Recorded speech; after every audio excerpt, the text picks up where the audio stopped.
Nah, mungkin aku masih masih baru gitu ya, masih pengen belajar banyak hal soal digital marketing, tapi aku harus tahu dulu nih, apa yang bikin aku itu, dilirik gitu ya sama Revoyu gitu, walaupun aku masih fresh graduate gitu.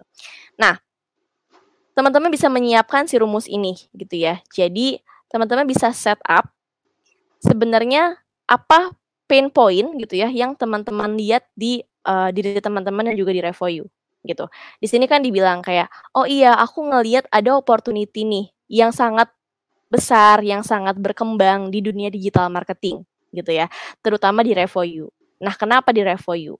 Oh, teman-teman ternyata sudah melihat bahwa, digital marketing di Revoyu pada saat itu timnya masih kecil, ya kan. Timnya masih kecil, kemudian juga masih, baru berkembang lah ketika teman-teman riset di LinkedIn. Nah, oh iya ada growth yang cukup berkembang di Indonesia tentang digital marketing dan aku lihat di Revoyu saat ini timnya baru berjalan, sedikit dan masih sangat berkembang. Nah, aku rasa aku ingin menjadi bagian di, bidang tersebut di posisi ini, karena skill aku dan expertise aku bisa menjawab tantangan-tantangan untuk, sebuah tim yang baru bergerak, di awal gitu. Nah, let's say teman-teman itu udah, ini ya belajar tentang digital marketing itu sendiri.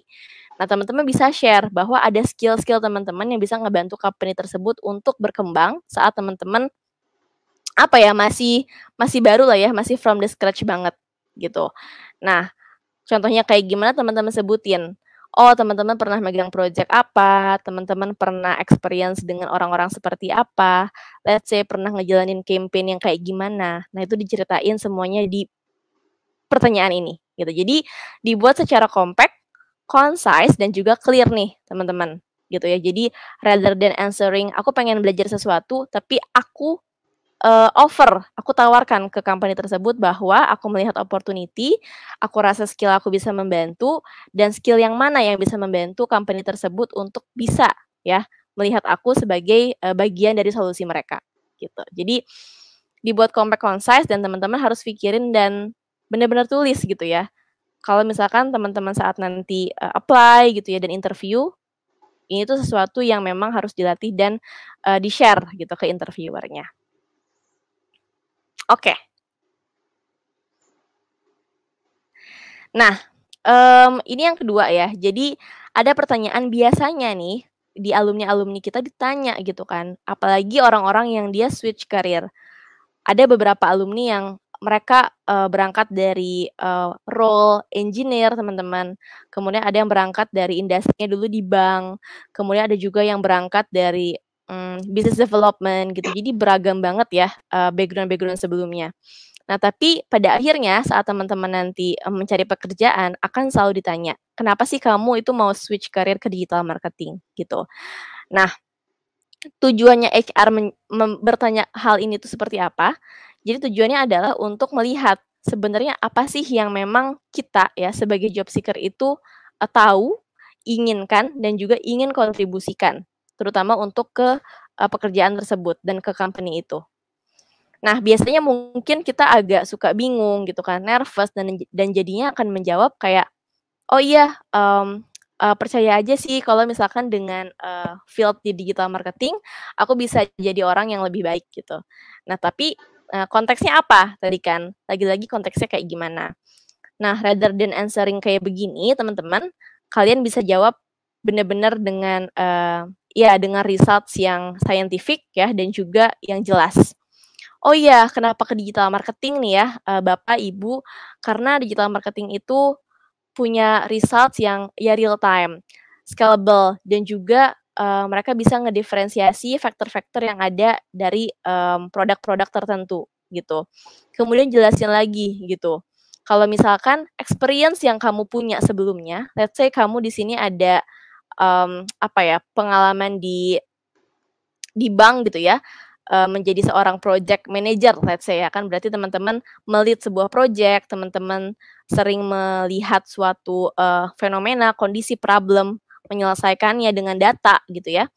Dan teman-teman bisa bilang gitu, kalau, "Oh iya, aku rasa dengan, kondisi aku saat ini menjadi seorang, career switcher di digital marketing, aku bisa meng-combine Aku bisa mengkombinasikan ilmu aku, ya kan, saat aku di bank kemarin, menjadi seorang project manager dengan skill A, B, C, D, E, ke dalam digital marketing. Karena digital marketing juga let's say yang membahas banyak data, kemudian melit sebuah project-project campaign gitu. Nah, itu bisa diasosiasikan bersamaan gitu.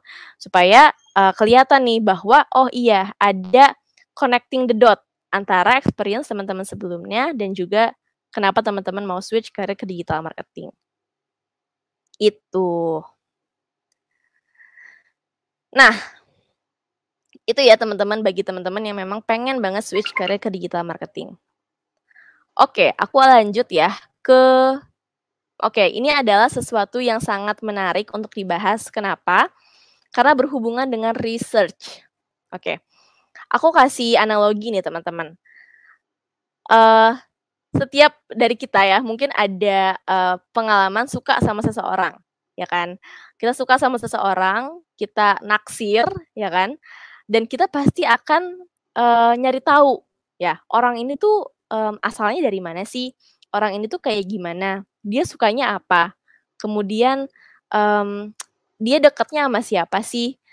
Kemudian teman-teman dia tuh siapa aja, ya kan? Pasti ada beberapa kondisi tuh kita kepo gitu, lihat sosial medianya, kemudian nanya ke teman-temannya atau nanya ke teman-teman kita, gitu.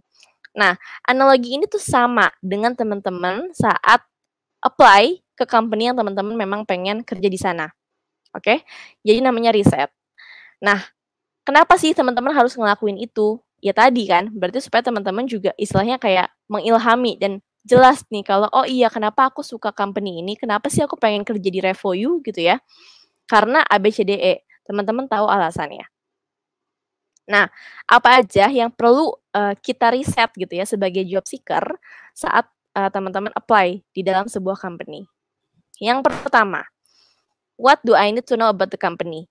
Ini yang biasanya akan, jadi pembicaraan ya, atau topik yang akan selalu ditanyakan dalam interview. Yang pertama teman-teman ada guideline di sini. Gimana sih company itu ngebuat atau menghasilkan uang, gitu ya. Gimana mereka mendapatkan uang, mendapatkan profit, revenue, dan sebagainya, gitu.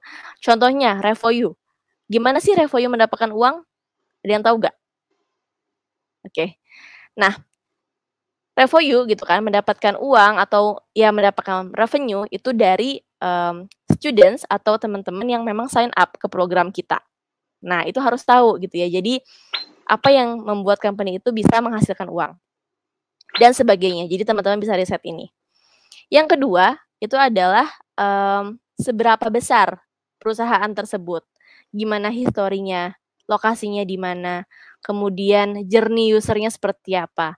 Nah, teman-teman bisa googling ini, gitu. Karena biasanya ini ada di, bagian profile ya, profile database-nya, website si company tersebut. Yang ketiga, berita-berita yang paling hot atau terbaru dari company tersebut. Bisa lihat di Google ya, di tab news, kemudian bisa lihat di Instagram-nya, di story-nya gitu kan. Sekarang udah ada TikTok juga, jadi bisa dicek juga di sana. Untuk ngelihat sebenarnya sekarang ini tuh let's say kayak di Revoyu tuh lagi happening-nya tentang apa sih. Nah, itu yang jadi informasi teman-teman juga. Yang keempat, culture company gitu ya. Aduh, culture company-nya Revoyu seperti apa sih? Teman-teman bisa lihat, ada di Glassdoor gitu ya, di website. Oh, ngelihat, oh review-review orang tentang Revoyu tuh kayak gini loh, gitu. Kemudian Revoyu tuh misalkan, interaksi di dalam perusahaannya sendiri seperti ini loh. Nah, teman-teman bisa punya bayangan kan, oh apakah let's say company itu disiplin banget, atau fleksibel ya, atau lebih casual. Nah, itu adalah culture-culture yang biasanya dimiliki sama company. Kemudian bisa juga ngobrol sama employee-nya, langsung misalkan di LinkedIn. Tadi ya, jadi kayak networking bareng sama orang-orang yang berada di, company tersebut. Itu, jadi basic dasar yang perlu teman-teman ketahui tentang sebuah company, supaya saat di interview nanti teman-teman nggak, "Oh, mungkin saya bisa, riset Pak setelah ini," dan sebagainya. Jadi teman-teman harus, istilahnya hafal dulu nih sama kondisi-kondisi, company ini. Yang kedua, why the product is good gitu ya. Jadi kenapa, produk atau jasa yang ditawarkan sama company tersebut itu oke banget gitu. Teman-teman harus pahamin juga, kalau misalkan ngomongin Revoyu gitu ya, apa sih problem yang pengen Revoyu solve? Apa value proposition-nya? Nah, ini bisa teman-teman cek nih biasanya di bagian company, website-nya juga, tentang misi dari company tersebut gitu ya, dan juga apa yang memang ditawarkan sama company tersebut kepada customer. Yang kedua, tadi kan apa aja service yang diberikan nih, untuk customer yang memang, mau ya, join si produknya. Kemudian dari produknya is good, kita harus pahamin juga kompetitornya, gitu. Apa sih yang bikin, Revoyu itu gitu ya, misalkan berbeda, atau punya kelebihan lain, punya hal yang bisa di-improve dibandingkan, bisnis-bisnis, yang mirip dengannya, gitu. Cek juga sebenarnya gimana sih, tawaran yang diberikan sama company-company lain yang mirip sama Revoyu gitu ya, fitur-fiturnya, kemudian besar company-nya dan segala macamnya, itu bisa ditemukan semuanya di web. Jadi checklist dulu semuanya, mudah-mudahan kalau teman-teman udah be confident, bisa gitu ya interview dengan oke, dengan lancar, dengan tenang, gitu. Oke, ini tentang research ya teman-teman, kita lanjut. Oke, ini aku akan jelasin, secara singkat gitu ya untuk saat interview via online gitu ya, sekarang kan udah banyak banget ya interview yang via online dibandingkan harus ke office-nya. Yang jelas teman-teman harus bikin setup interview senyaman mungkin gitu, dan, membuat interview ini seperti memang proses ngobrol bersama, ngobrol bareng. Contohnya kayak aku sekarang gitu kan, aku, berusaha untuk men-setup clear area aku dengan lighting yang oke, positioning, kemudian juga, audionya berfungsi dengan oke, koneksi internet yang juga stabil gitu ya. Kemudian juga kontak eye contact ini. Jadi, kita memang mungkin belum terbiasa gitu ya, tapi bisa dibiasakan adalah dengan teman-teman ngelihat nih, ke kamera yang ada di laptop kalian gitu kan, supaya anggapannya kita tuh melihat si orang tersebut, yang memang jadi interviewer-nya. Smile ya, friendly, tapi nggak berlebihan juga teman-teman. Kemudian kalau misalkan kalian butuh latihan, bisa nge-record diri kalian dulu untuk ngecek apakah ada perilaku-perilaku yang aneh, gestur-gestur yang aneh gitu kan, yang bisa jadi hal-hal yang mungkin mendistraksi saat proses interview. Pakai makeup, pakai pakaian yang oke gitu kan, dan hindari hal-hal yang bisa mendistraksi. Jadi pastikan kalau mau interview, kalau kalian orang yang terdistraksi, carilah tempat-tempat yang tenang supaya orang-orang nggak mendistraksi kalian, gitu. Dan juga yang terakhir tadi ya, sama eye contact, yaitu bagaimana teman-teman menempatkan si, webcam yang ada di, laptop teman-teman atau di komputer, gitu. Supaya semuanya enak, nyaman, tentram gitu kan, dan kalian tinggal berpikir bagaimana cara, ngobrol gitu kan sama si interviewer-nya.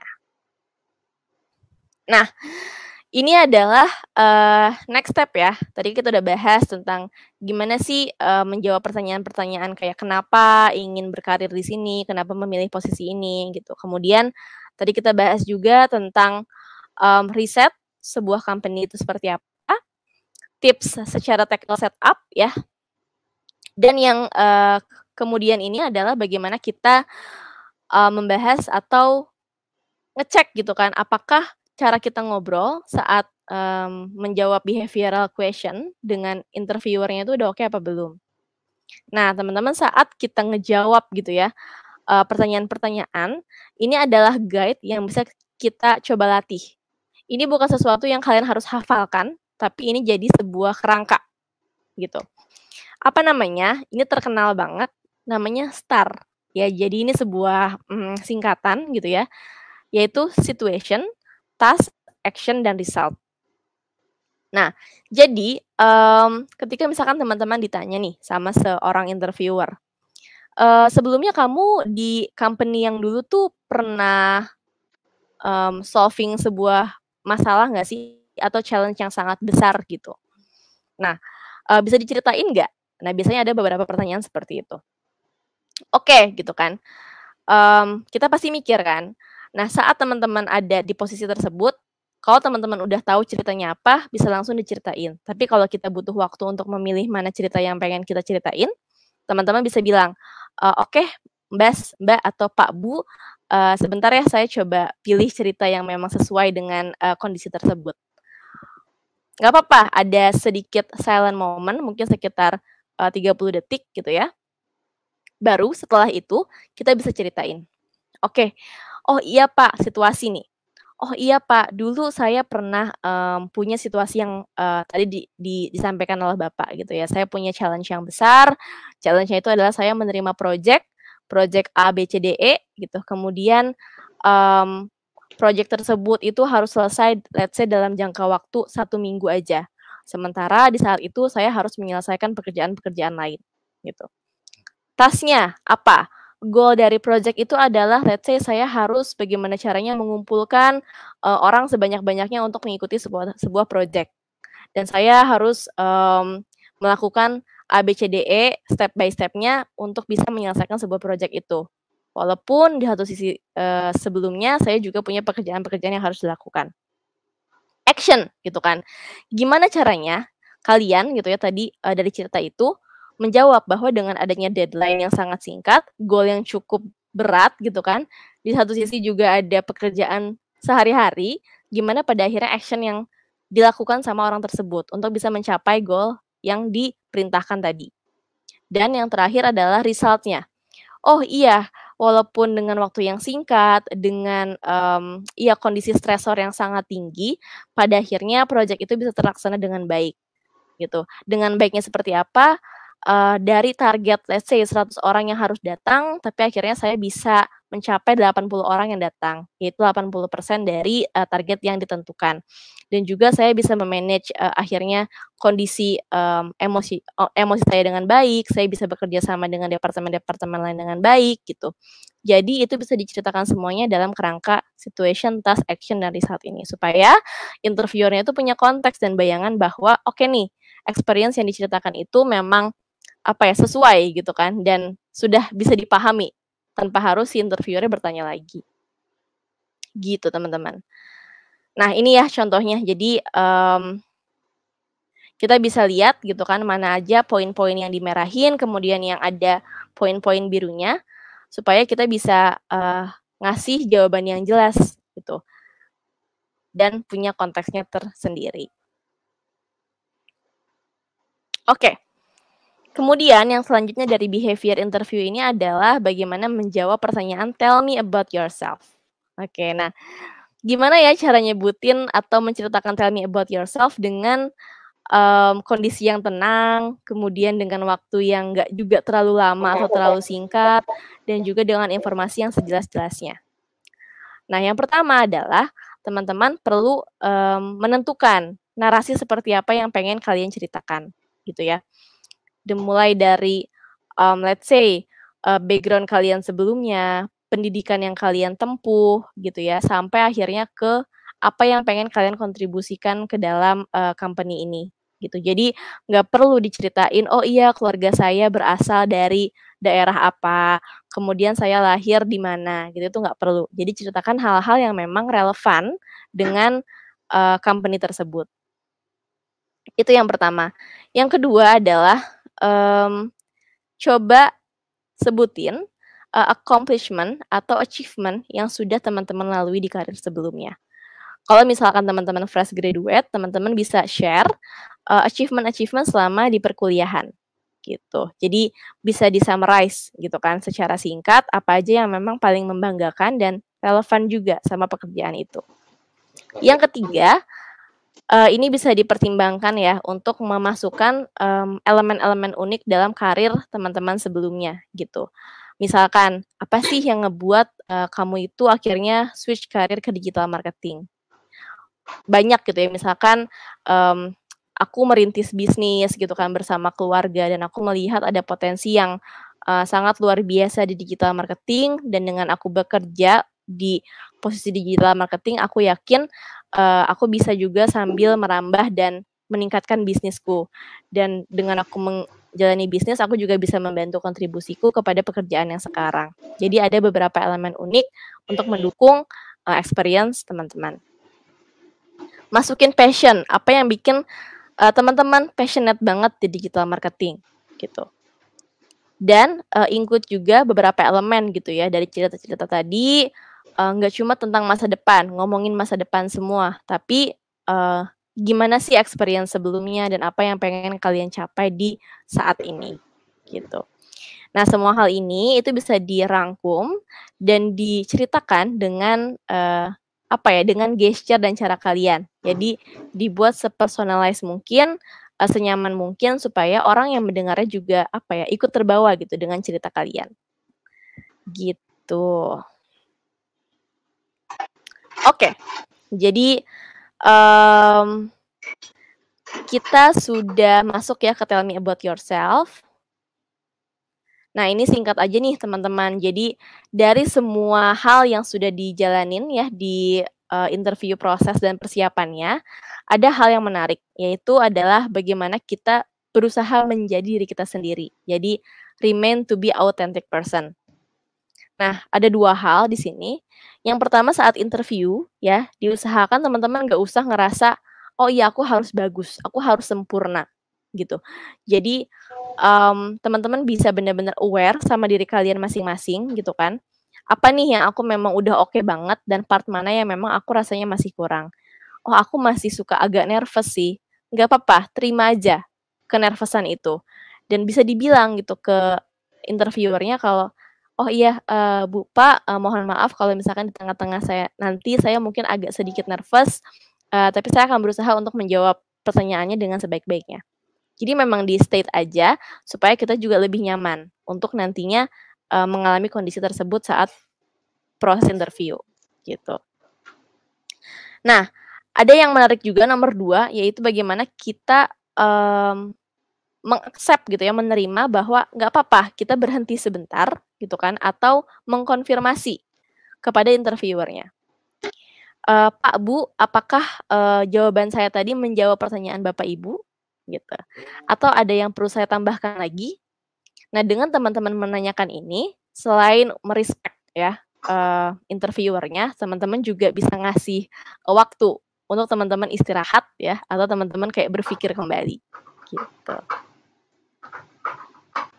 Nah, yang terakhir ini adalah bagaimana teman-teman, mengirimkan, pesan, terima kasih ya setelah teman-teman melakukan interview, gitu. Jadi teman-teman bisa, email kepada HR-nya atau kepada hiring managers-nya, terima kasih atas waktunya gitu ya, dan bisa disebutin juga, apa learning atau pembelajaran yang didapat dan apresiasi seperti apa yang teman-teman, ingat gitu ya saat proses interview yang teman-teman lakukan bersama interviewer tersebut. Gitu. Jadi, teman-teman bisa share ini gitu ya after teman-teman menjalani interview bersama mereka.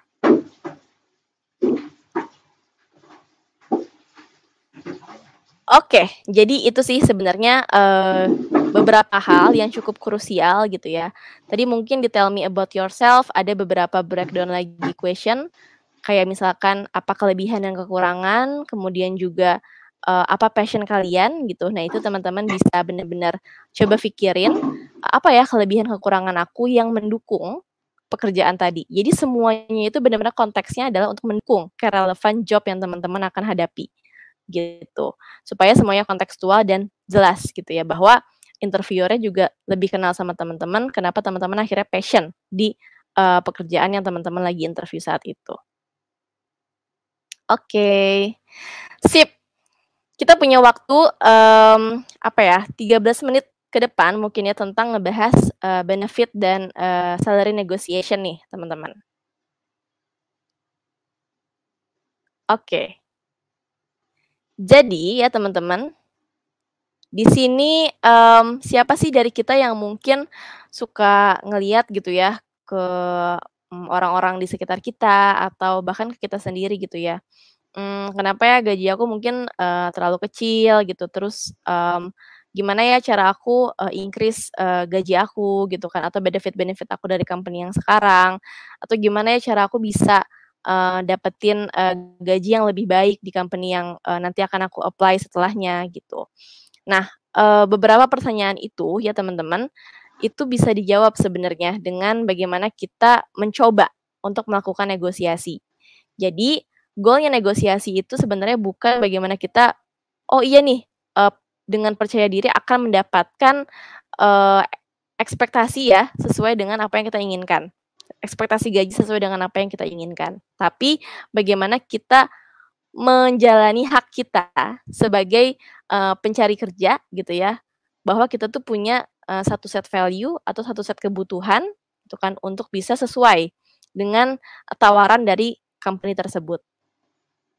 Nah, jadi, itu yang pertama. Jadi bahwa ketika, suatu company gitu ya, meng-offer atau memberikan penawaran kerja kepada kita gitu ya, mereka itu pengen lihat sebenarnya apakah, package yang mereka berikan itu sudah fit atau belum ya dengan kita, dengan kebutuhan kita, dengan value kita, gitu.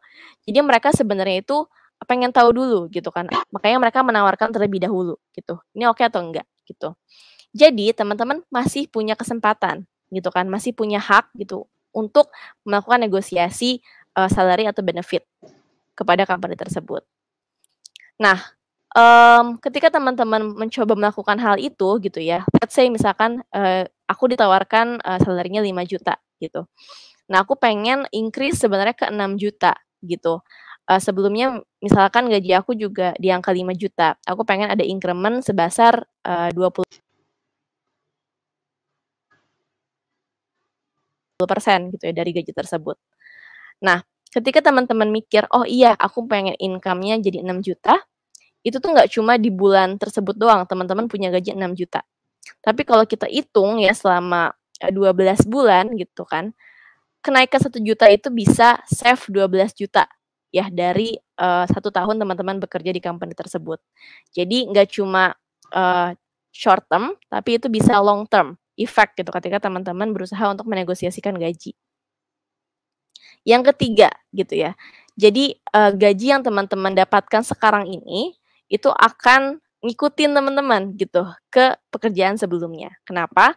Karena biasanya ya kan, job-job yang memang, apa ya, setelahnya itu akan nanya, "Berapa sih, Mel gaji kamu sebelumnya?" Gitu. Nah itu akan nantinya kita akan bilang kan, "Oh iya gaji saya sekarang, let's say 6 juta," gitu.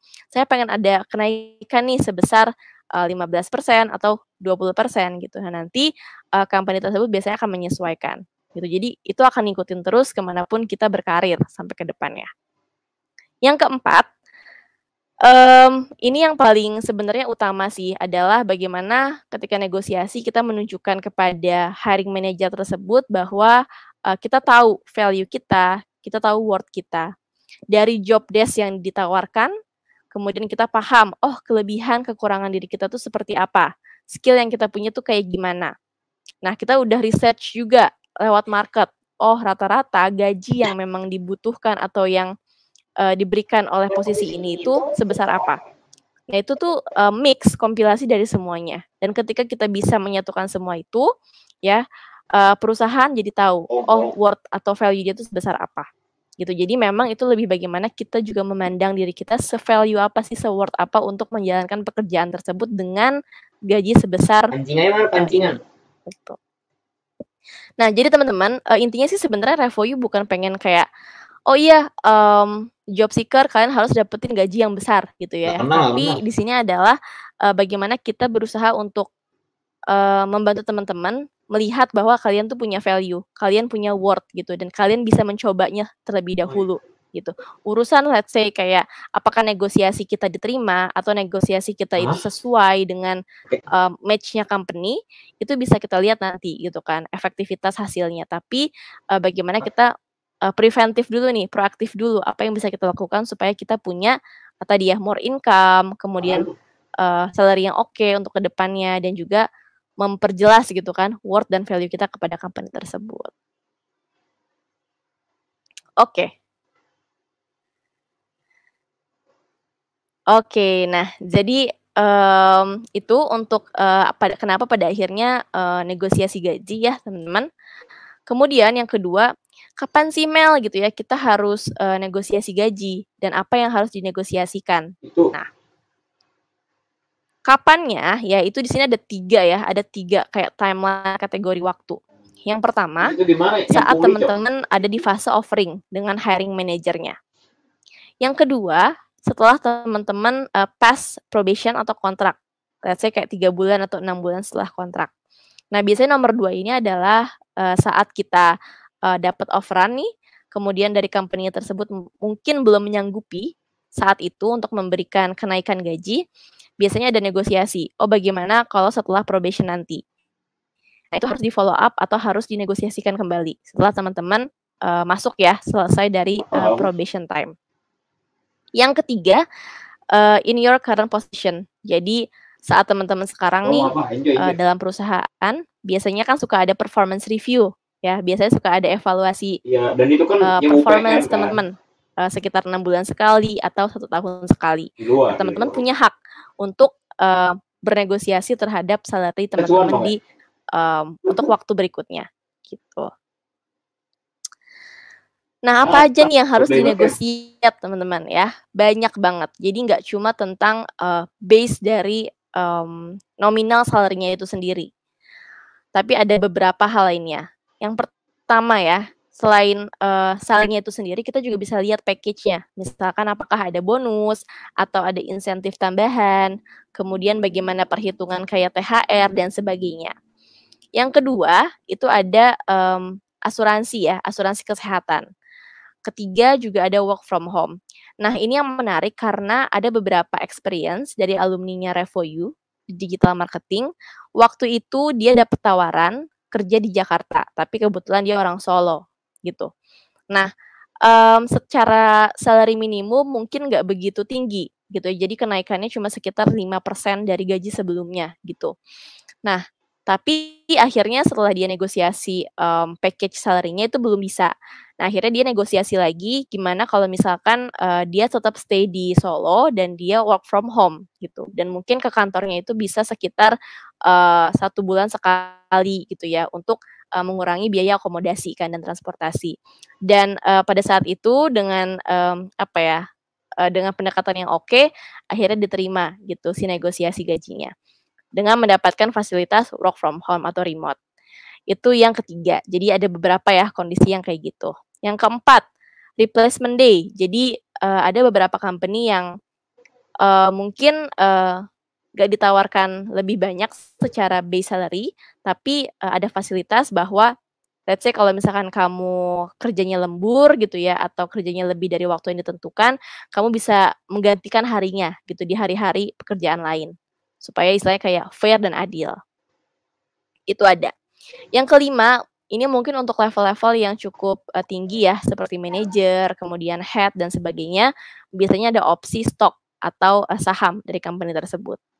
Yang keenam, internal external training, ini juga harus ditanyakan karena bisa ngebantu, personal dan professional development, teman-teman, ekstra hari libur gitu ya, dan juga additional work from home, yang memang mungkin lagi booming juga nih sekarang. Jadi 8 hal ini itu bisa ditanyakan dan jadi package yang bisa dinegosiasikan dengan suatu company.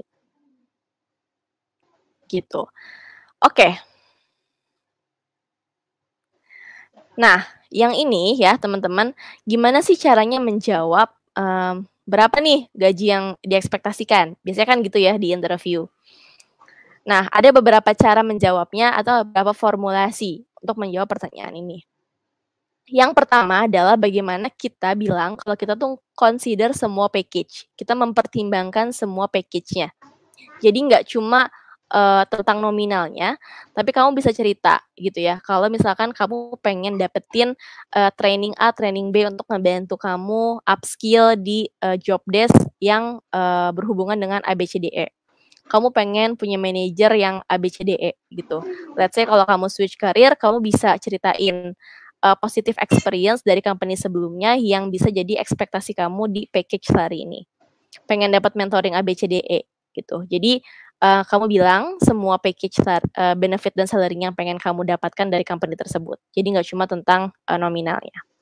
Yang kedua, kamu juga bisa bilang, current salary sekarang dan juga ekspektasi increment kamu. Let's say kayak sekarang aku gajinya misalkan 6 juta, aku pengen dapat increment 15%, berarti sekitar 7,5 gitu ya. Nah, dari sini kita itu nggak harus, share nominal exact-nya teman-teman. Jadi kita bisa kasih range. Kalau misalkan aku pengen punya, ekspektasi gaji let's say 7,5, mungkin aku bisa kasih range 7,5 sampai 8,5. Kenapa? Karena selalu ada possibility ya teman-teman juga mendapatkan, salary yang lebih tinggi dari salary yang diekspektasikan, gitu. Jadi kalau teman-teman, juga punya ekspektasi let's say 6 juta gitu ya, mungkin kita bisa bilang kayak, "Oh iya, gajinya itu dari, 6 sampai 6,5," gitu dan sebagainya. Jadi, kalau bisa dikasih range, dikasih aja supaya bisa ningkatin posibilitas, company memberikan gaji yang lebih, tinggi. Nah, ini gimana cara negosiasi gaji? Ya, jadi yang pertama adalah, tahu, sebenarnya dengan job desk kamu di company tersebut, dengan posisi di company tersebut, berapa banyak yang bisa, kamu dapatkan. Caranya gimana? Caranya kamu riset. Oh, oke, misalkan aku, digital marketing di Revoyu gitu ya, kamu bisa lihat, Revoyu ini kan startup, company-nya itu nggak terlalu besar, misalkan masih, 50 sampai 100 orang. Kamu cari company-company yang sama dengan Revoyu, dan kamu lihat, posisi digital marketing di company tersebut punya salary-nya berapa sih, gitu. Nah, dari situ kamu bisa, compare ya kan, oh kalau misalkan aku negosiasi gaji, misalkan di market itu, digital marketer-nya 7 juta, kamu bisa compare, oh mungkin dengan aku, 7,5 sampai 8 juta ini masih make sense, gitu. Yang kedua, calculate your value gitu ya. Jadi, hitung seberapa, tadi ya gaji kamu sesuai dengan, previous, salary kamu atau package yang kamu dapatkan sebelumnya dengan package yang ingin kamu ekspektasikan. Ketiga, be confident. Karena memang budaya Indonesia itu suka ya malu-malu, ngerasa nggak enakan gitu kan, tabrak aja. Toh juga, dengan kamu negosiasi bukan berarti kamu kayak langsung di-drop atau kamu langsung, nggak dijadiin, opsi gitu ya sama company untuk, di-hire sama mereka. Jadi masih akan ada posibilitas diskusi lanjutan. Yang ketiga, realistis dengan tadi riset ya, bahwa berapa sih, value kamu dan, market yang memang, butuhkan dan market yang memang ada di company-company yang mirip dengan company yang menawarkan pekerjaan kepada kamu. Keempat, share expense, yang memang kamu dapatkan gitu kan sekarang. Dan yang kelima adalah be flexible. Jadi gimana caranya memang, mungkin walaupun, teman-teman nggak dapet gitu ya, keinginannya setelah negosiasi, pastikan bahwa kerasanya tuh prosesnya sama-sama menang gitu ya. Jadi jangan ngotot satu sama lain gitu kan. Karena, negosiasi ini memang, ada beberapa hal yang memang harus didiskusikan dan memang harus, apa ya, ada jalan temu juga antara teman-teman dan juga company-nya gitu. Nah, ini ada beberapa contoh ya untuk menulis dan tidak boleh menulis, negosiasi gaji. Yang pertama ini adalah jangan menulis seperti ini nih. Kalau misalkan kalian lihat ya, kalian mungkin kirim email ya kan kepada hiring manager atau ke HR-nya setelah dikirimin sebuah offer. Oke, udah bagus nih di atas ya, kasih greetings, kemudian terima kasih, apresiasi, dan, akan mempertimbangkan pekerjaan tersebut. Kemudian nyampe di sini ya, langsung bilang, "Aku request," ya kan, "salary-ku 11 juta," ya, yang udah termasuk sama pajak dan, benefit lainnya. Terus langsung penutup. Coba bayangkan gimana perasaan teman-teman atau gimana impresi teman-teman saat ada orang gitu ya, yang mungkin belum dikenal banget gitu kan, baru pengen kerja bareng sama kita, kemudian langsung request-nya seperti ini, tanpa konteks yang jelas. Gitu, jadi coba bayangin gitu kan. Dibandingkan dengan ini, oke? Ini udah ngasih konteks yang jelas ya. Jadi, sama kondisinya kita berterima kasih, kita juga akan meng-consider atau mempertimbangkan si pekerjaan tersebut. Kita bilang akhirnya di sini dengan jelas, apa yang membuat kita ingin nge-propose gaji sekian-sekian rupiah. Oke, dijelasin. Contohnya, supaya, kita punya benchmark, karena gaji kita sebelumnya let's say 9 juta gitu kan, sudah termasuk ada medical insurance, bonus, dan benefit lainnya. Kemudian di sini kita masukin riset kita terhadap, digital marketing spesialis yang ada di Indonesia. Berapa sih, range, salary-nya gitu, dan apa aja sih bukan posisi yang, gajinya itu, sekitaran seperti ini. Kemudian masukin poin ketiga, terkait tentang apa yang harus kalian, bayarkan, gitu kan. Kalau misalkan kalian ngerasa, "Oh, company-nya WFO nih," gitu kan, ada tambahan akomodasi karena jarak antara company dan rumah kalian sangat jauh. Nah, itu bisa dimasukin ke sini. Yang keempat, apa yang pengen kalian invest atau kalian dapatkan dari company tersebut terhadap personal growth kalian dan career development, gitu. Jadi, semua ini itu tuh satu kesatuan yang bisa kalian jelasin dalam sebuah email, gitu. Oke, jadi itu sih sebenarnya beberapa persiapan untuk ngebantu kalian dalam, proses negosiasi gaji dan juga mencari tahu value atau worth kalian, dalam suatu company tersebut. Oke teman-teman, jadi, untuk materi kali ini ya terkait, persiapan interview HR atau behavior dan juga, salary negosiasi, secara singkatnya sudah aku sampaikan gitu ya. Jadi, nanti kalau teman-teman tertarik dan pengen belajar banyak gitu ya dan pengen lebih personal, untuk persiapan karirnya di Revo You Next teman-teman akan bisa ketemu sama career coach. Ya, jadi hal-hal seperti ini mungkin kondisi-kondisi, "Kak, tapi aku, let's say fresh graduate, gimana cara aku negosiasi gaji? Kak, aku, switch karir nih udah cukup lama, gaji aku yang dulu mungkin tinggi banget dan gimana cara aku bisa adjust ekspektasi gaji aku ke company yang baru?" Dan sebagainya dan sebagainya. Jadi, beberapa kondisi-kondisi personal, teman-teman bisa akan ceritakan juga ke career coach yang nanti akan ngebantu kalian untuk menemukan beberapa, solusinya gitu ya, yang akan nge-guide kalian juga sesuai dengan kebutuhan teman-teman, gitu. Nah, semua materi ini sebagai basic atau guideline gitu ya, supaya kita semua punya mindset yang sama dan, urgensi yang sama bagaimana kita, mempersiapkan diri dalam proses job, seeking bareng Revoyu, gitu. Oke, kalau gitu sudah semuanya, teman-teman terima kasih banyak. Kalau ada pertanyaan tambahan atau ingin connect sama aku, bisa lewat LinkedIn Amalia Farhanisa, mohon maaf kalau misalkan ada beberapa hal ya yang memang kurang, jelas gitu kan, teman-teman bisa tanyakan langsung ke aku via LinkedIn. Jadi, itu aja mungkin dari aku, terima kasih banyak, aku kembalikan ke Amanda. Oke, teman-teman, gimana tadi sesi bareng Kak Amel? Seru, banyak tips yang sudah dicatat. Semoga tadi apa yang disampaikan oleh Kak Amel bisa bermanfaat, apalagi buat teman-teman yang mau ada interview di waktu dekat mungkin ya. Jadi semoga bisa diaplikasikan tadi tips-tips dari Kak Amel. Terus misalnya tadi ada yang soal negosiasi gaji juga, menarik banget. Jadi semoga tadi yang sudah disampaikan sama Kak Amel itu bisa menjadi apa ya, acuan atau bisa jadi tips juga dalam teman-teman biar bisa sukses gitu misalnya nanti dalam proses pencarian kerja atau interviewnya. Oke, kalau tadi kita udah sesi bareng Kamel udah ngebahas soal tips interview, terus udah gitu ngebahas soal negosiasi gaji gitu ya. Selanjutnya hal penting apa sih yang sebenarnya dibutuhkan gitu ya untuk melamar ke digital marketer gitu. Ada yang tahu? Udah terpampang jelas kali ya di layar. Jadi teman-teman salah satu mungkin yang paling apa ya dilihat oleh recruiter bukan recruiter sih mungkin lebih ke user ya adalah portfolio nih. Misalnya teman-teman sudah mengerjakan apa saja atau project apa saja yang teman-teman sudah kerjakan, achievementnya apa gitu. Nah, itu semua bisa terlihat di portfolio gitu. Oke, jadi setelah ini kita akan masuk nih ke sesi selanjutnya, yaitu how to craft your portfolio as a digital marketer.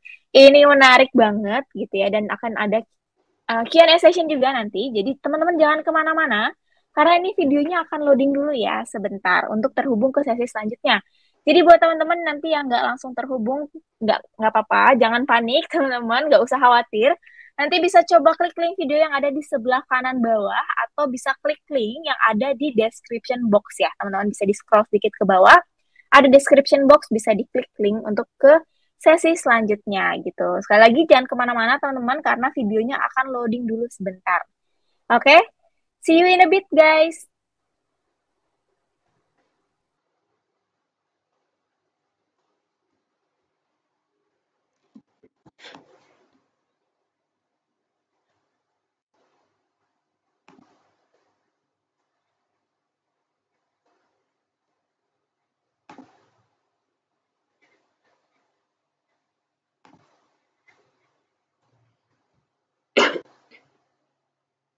yang cuma apply-nya tuh kata Ardiana. Bener juga ya.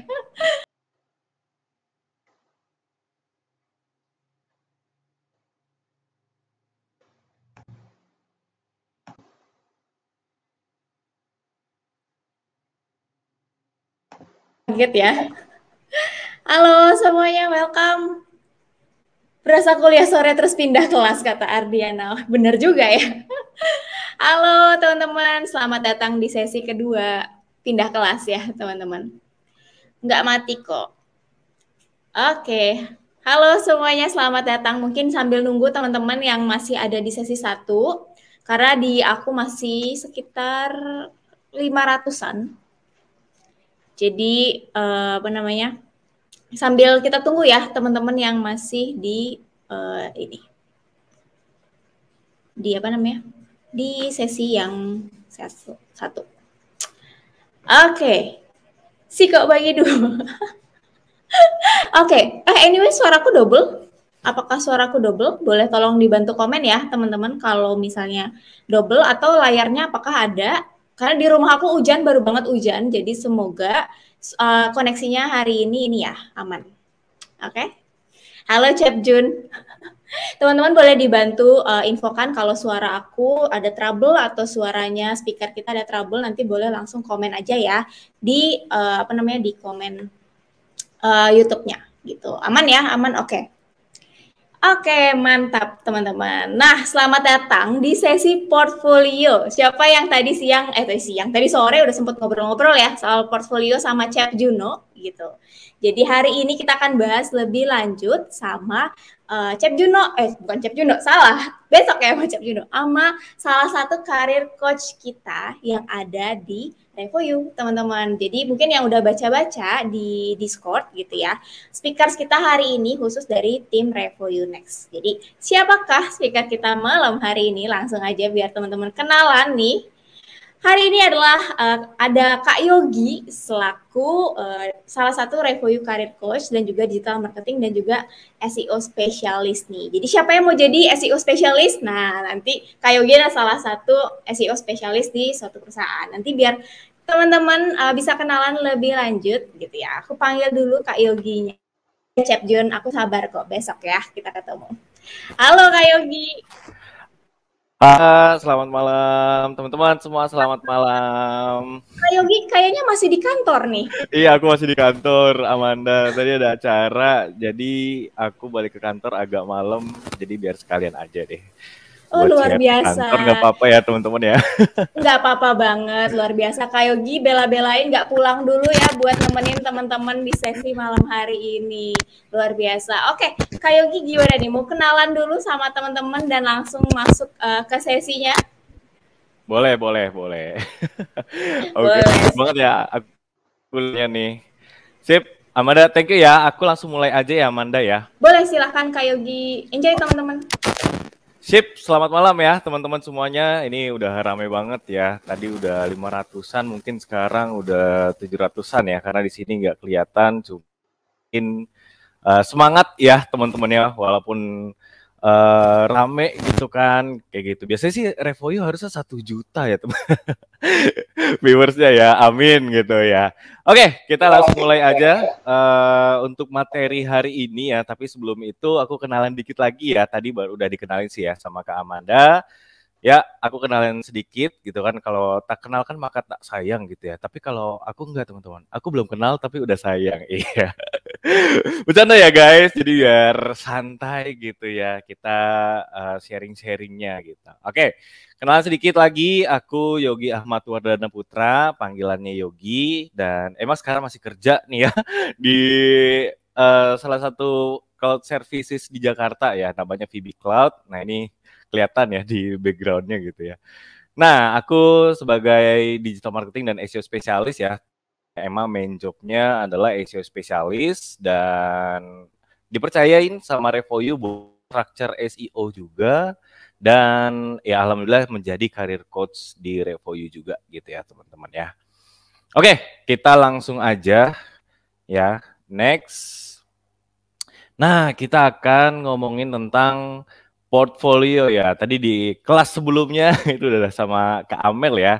Nah ini welcome to kelas portfolio ya. Gimana sih cara bikin portfolio ya khususnya buat digital marketing ya kayak gitu. Dan mungkin sekarang masih banyak ini ya yang SEO spesialis ya. Karena aku malam ini dapatnya bocoran sedikit ya.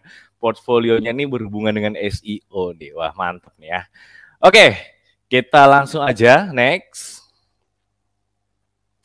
Nah, tadi aku mau sharing gimana cara buat portfolio yang baik dan benar ya. Tapi aku mau nanya dulu nih teman-teman di sini. Kan udah banyak nih ya di chat gitu.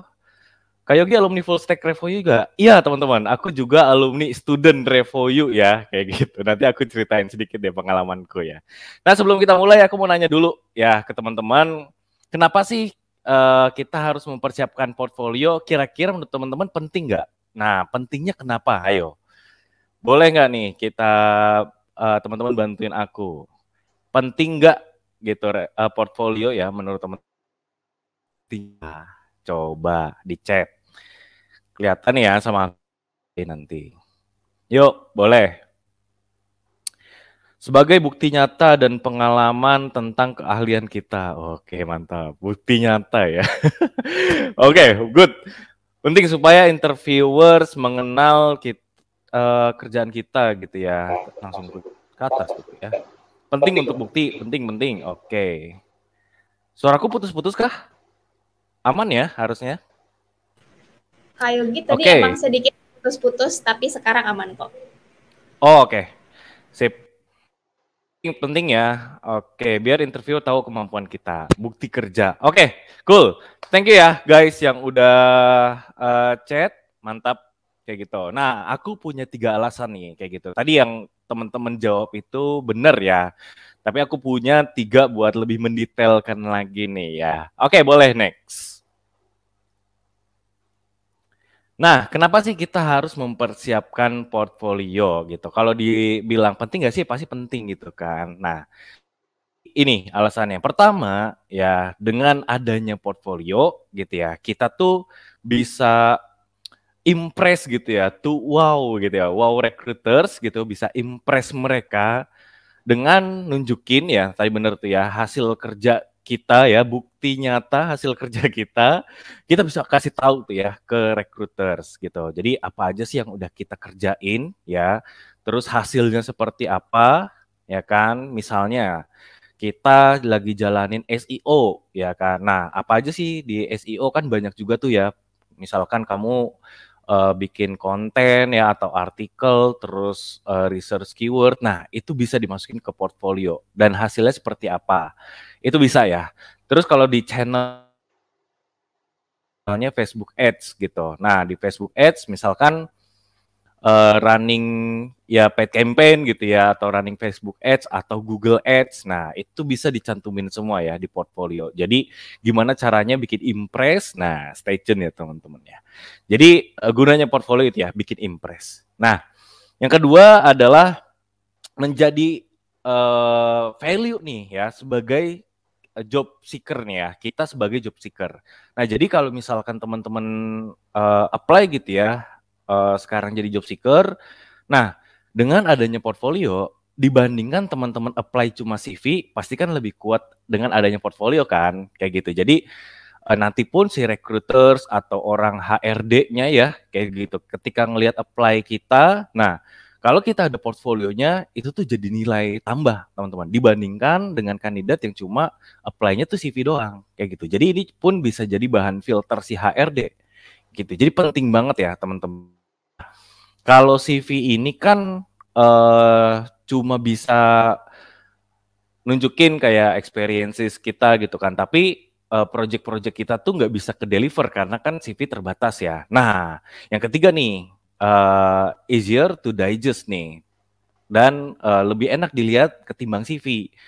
Kayak gitu. Jadi di portfolio ya kita bisa masukin tuh ya project-project kita, screenshot gitu kan, gambarannya dengan hasil-hasil kerja kita seperti apa kita bisa masukin ke portfolio. Jadi ibaratnya tuh portfolio jadi detailnya CV lah kayak gitu ya. Jadi bisa kasih visual tuh ke recruiters ya. Nah, jadi mantep banget nih ya kalau punya portfolio. Jadi penting banget ya, dan ini 3 alasan paling pentingnya. Nah, terus in the end ya portfolio itu buat dapetin ya dream job kalian gitu ya. Jadi kalau ada portfolio, CV-nya udah bagus ya, terus portfolionya udah bagus, nah pasti kan value-nya akan lebih tinggi nih ya kan, hopefully. Jadi penting banget ya buat nyiapin portfolio teman-teman, dan bisa dapat dream job kalian. Oke, next. Nah, kita udah tahu ya pentingnya portfolio. Nah, sekarang gimana caranya ya step by step untuk bikin portfolio gitu kan. Oke, nah step by stepnya pertama pastinya introduction ya, kenalan dulu kan. Kalau nggak kenal ya maka ta'aruf lah ya.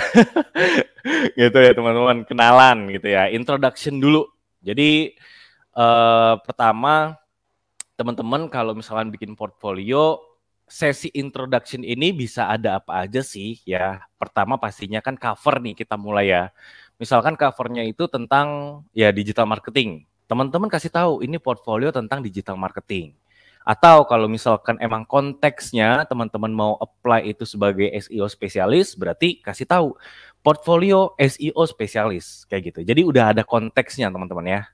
Biar spesifik, ini portfolio tentang apa? Biar recruiters juga tahu, oh ini portfolio tentang digital marketing. Oh ini portfolio tentang SEO spesialis, kayak gitu. Dan bikin covernya yang tentunya yang menarik ya, kayak gitu. Jadi desainnya juga dipertimbangkan ya. Kalau ada foto, pilih angle yang tepat dan profesional gitu kan. Mau nyari kerja gitu. Nah, terus di introduction ini setelah cover bisa kalian masukin about me gitu ya. Jadi step ini tuh bisa beberapa halaman ya teman-teman. Introduction ini bisa kalian masukin about me setelah cover. Atau kalian bisa kasih detail juga, misalkan education gitu ya. Kalian lulusan dari mana sih? Nah seperti itu ya. Atau passion ya, nunjukin passion kalian tuh di about me. Kalian passion di digital marketing atau SEO spesialis dan lain-lain gitu ya. Oke, yang kedua adalah skills, abilities, dan tools. Nah, jadi setelah introduction, di sesi skills, abilities, dan tools ya ini ya berarti bisa masukin skills, abilities, dan tools gitu ya, simple. Yang berhubungan dengan SEO gitu ya. Kalau di SEO itu kan step by step-nya ada yang namanya keyword research, competitor research, terus SEO on page ya. Ini kalau teman-teman nanti belajar di full course-nya, ini sedikit gitu ya, bocoran gitu ya. SEO on page. Nah, terus ada yang namanya SEO off page. Nah, terus gimana measurement-nya? Nah, itu bisa dimasukin teman-teman. Skills yang penting buat jadi SEO spesialis. Terus abilities yang dimiliki gitu. Misalkan ya emang punya abilities atau passionnya dinulis content writer. Nah, itu bisa dimasukin gitu ya. Jadi step by step SEO bisa kalian masukin jadi skills, ability gitu ya, misalkan content writer gitu. Nah, terus tools ya. Toolsnya itu misalkan kalau di SEO itu banyak banget. Yang gratis itu Google Keyword Planner gitu ya. Terus kalau yang berbayar ada Ahrefs, Semrush. Nah, tools-tools yang lain masih banyak tuh ya. Nah, kalau digital marketing konteks kalian bisa masukin nih di Facebook Ads, kalian tuh pakai tools apa aja sih, skills apa nih yang dibutuhin di Facebook Ads, yaitu masukin skills yang relevan gitu ya, yang relate. Misalkan suka banget main data, berarti kalian masukinnya analisis data kayak gitu kan. Nah jadi bisa ya teman-teman masukin seperti teksnya teman-teman. Nah terus yang ketiga adalah project nih ya. Nah ini yang paling penting nih ya. Jadi portfolio kalau nggak ada projectnya ya bagaimana ya. Jadi harus ada projectnya. Dan di sini kita best practice-nya kalau bisa ya masukin 3 project minimal. Kayak gitu ya. Nah ya di sini kalian bisa sebutin ya. Misalkan project-project apa ini yang emang udah kalian lakukan gitu ya. Kalau misalkan konteksnya digital marketing, misalkan ada Facebook Ads, ya jelasin goals-nya apa gitu ya. Terus kalian ngapain aja sama result-nya ya atau strateginya itu juga bisa kayak gitu ya. Kalau di SEO spesialis deh contohnya ya, misalnya ya kalian ngerjain suatu website, ya itu tuh udah satu project. Kalau ada website lain nih berarti itu 2 project kayak gitu. Nah, itu di dalam project ini itu tadi ya, goals SEO-nya apa? Karena kan goals di marketing atau digital marketing ya, itu banyak banget teman-teman. Misalkan kalau di SEO ada yang meningkatkan brand awareness atau meningkatkan traffic. Terus bisa juga dari keyword ranking ya. Jadi beberapa kalau di SEO kan tujuannya salah satunya mendapatkan ranking yang bagus di Google gitu ya. Setelah mendapatkan ranking yang bagus, ya intinya tetap meningkatkan revenue ya kan. Itu bisa meningkatkan ranking. Terus betulin site health-nya website. Nah, itu bisa ya teman-teman. Jadi scope of work-nya mesti jelas gitu. Dan minimal harus 3 project ya. Yang keempat pastinya ada ya kontak ya atau invitation ya. Jadi jangan sampai lupa tuh masukin kontak kalian. Jadi kalau misalkan dilihat recruiters ya, kalau ada kontaknya bisa langsung tuh ya dikontak gitu kan. Udah tertarik banget nih si HRD kan. Jadi kalian bisa langsung dikontak. Jangan lupa ya teman-teman masukin yang namanya kontak. Oke, next.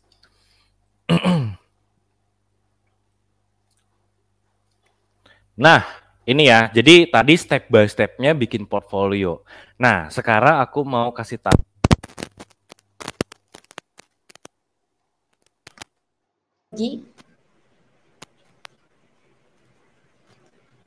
Kak Yogi, sorry suaranya hilang. Mungkin ada yang kecabut kabelnya. Oke. Coba aku cabut colok dulu ya. Oke, boleh. Agak kresek-kresek tadi, Kak.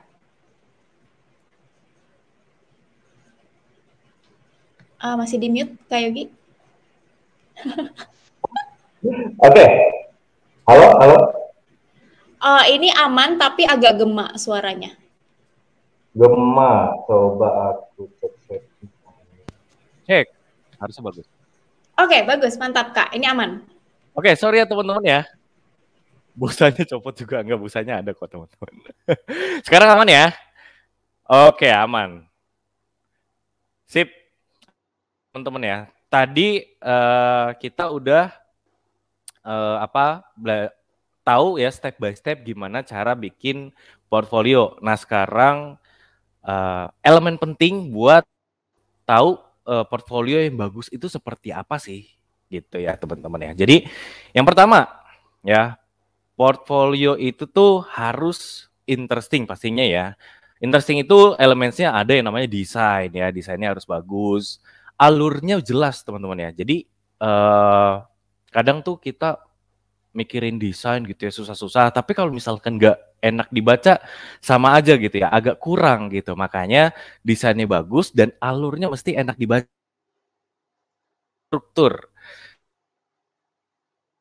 Ini juga kalian bisa ya pilih project yang menarik gitu ya teman-teman ya. Jadi project kalian mungkin kan ada banyak gitu ya. Atau misalkan kalian belum punya project. Nah, pilih nih ya, kita bisa pick and choose project-project yang kita udah lakuin. Dan aku punya tips nih, kalau teman-teman mungkin pertanyaannya, Kak kalau masih fresh graduate gimana nih? Nah ada nih tipsnya teman-teman ya, jadi ada 3 gitu ya.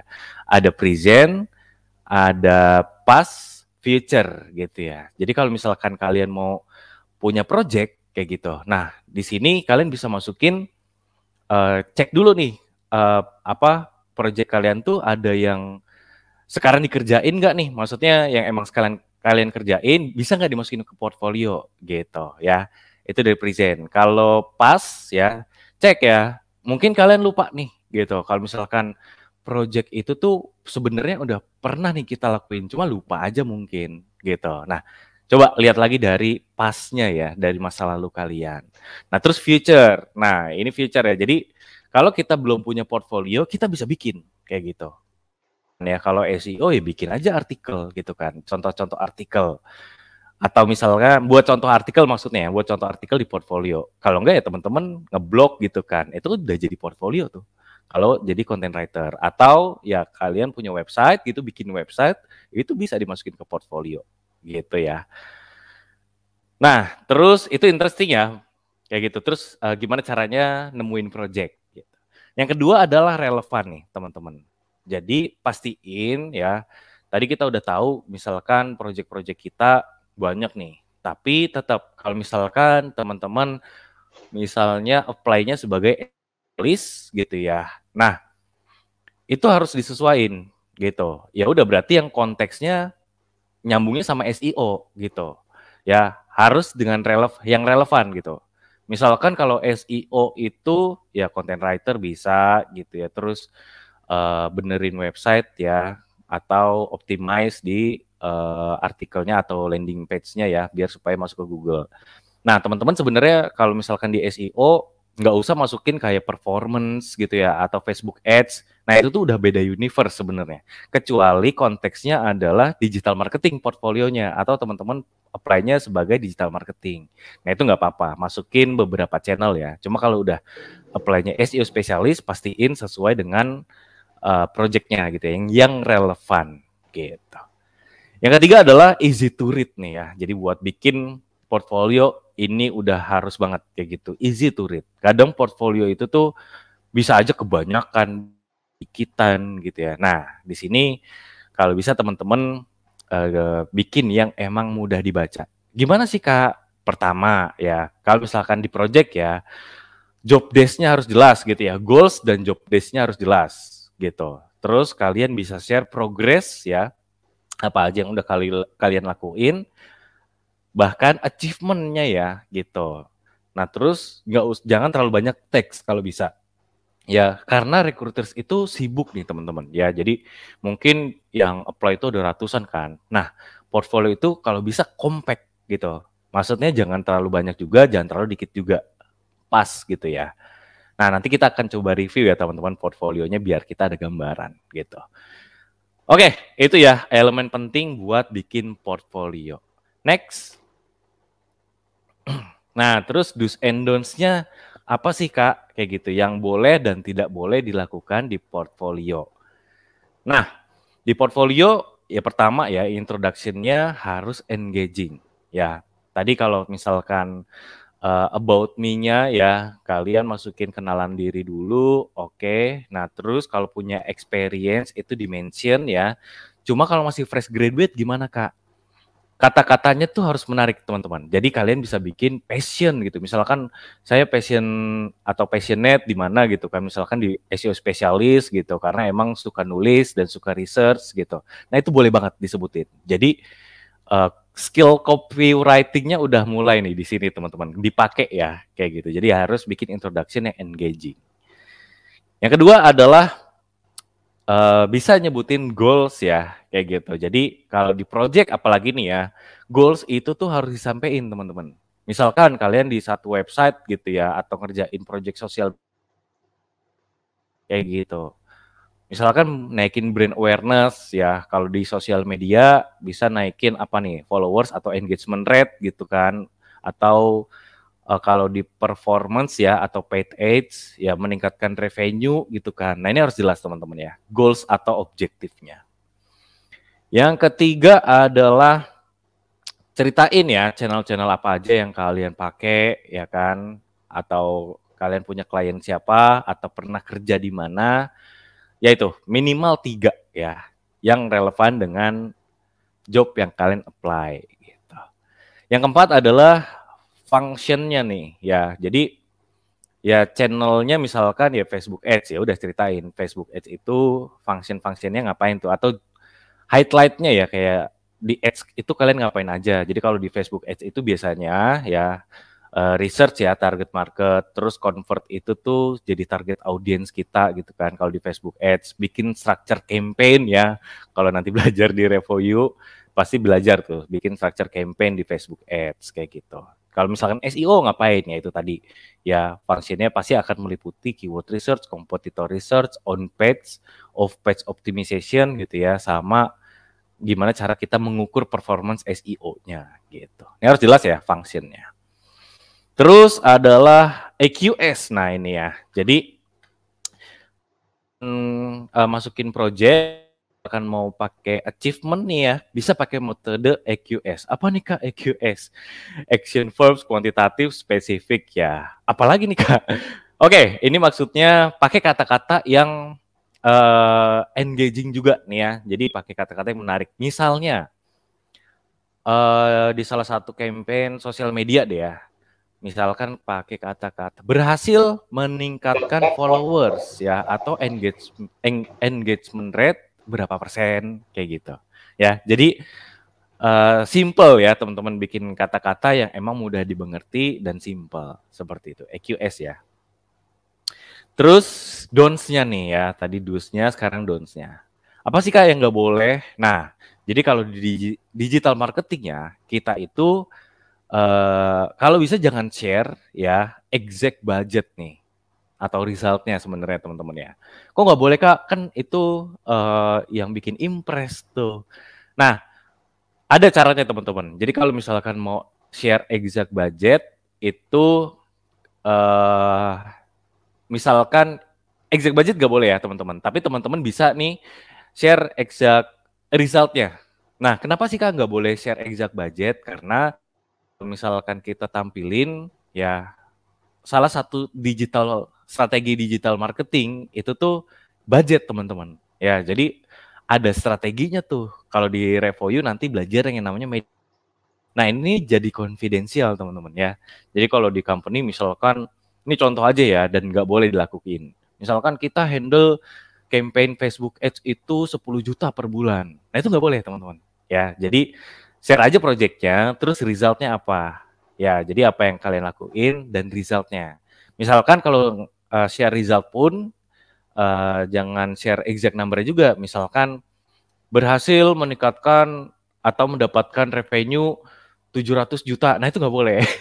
Ya, bisa kalian bilang pakai persentase gitu. Misalkan ya tadinya revenue-nya sekian gitu ya. Terus kalian setelah Facebook Ads meningkat nih revenue-nya.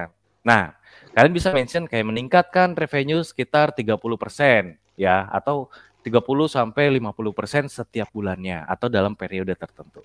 Seperti itu ya, teman-teman ya. Jadi kalau bisa jangan share exact number gitu ya. Oke. Next. Nah, kapan kita harus share portfolio gitu ya. Nah, pertama ya pastinya anytime ya, kalau misalkan kalian apply ya di LinkedIn gitu ya, atau misalkan di job portal yang lain juga ya. Jadi harus bareng nih apply-nya sama CV gitu ya.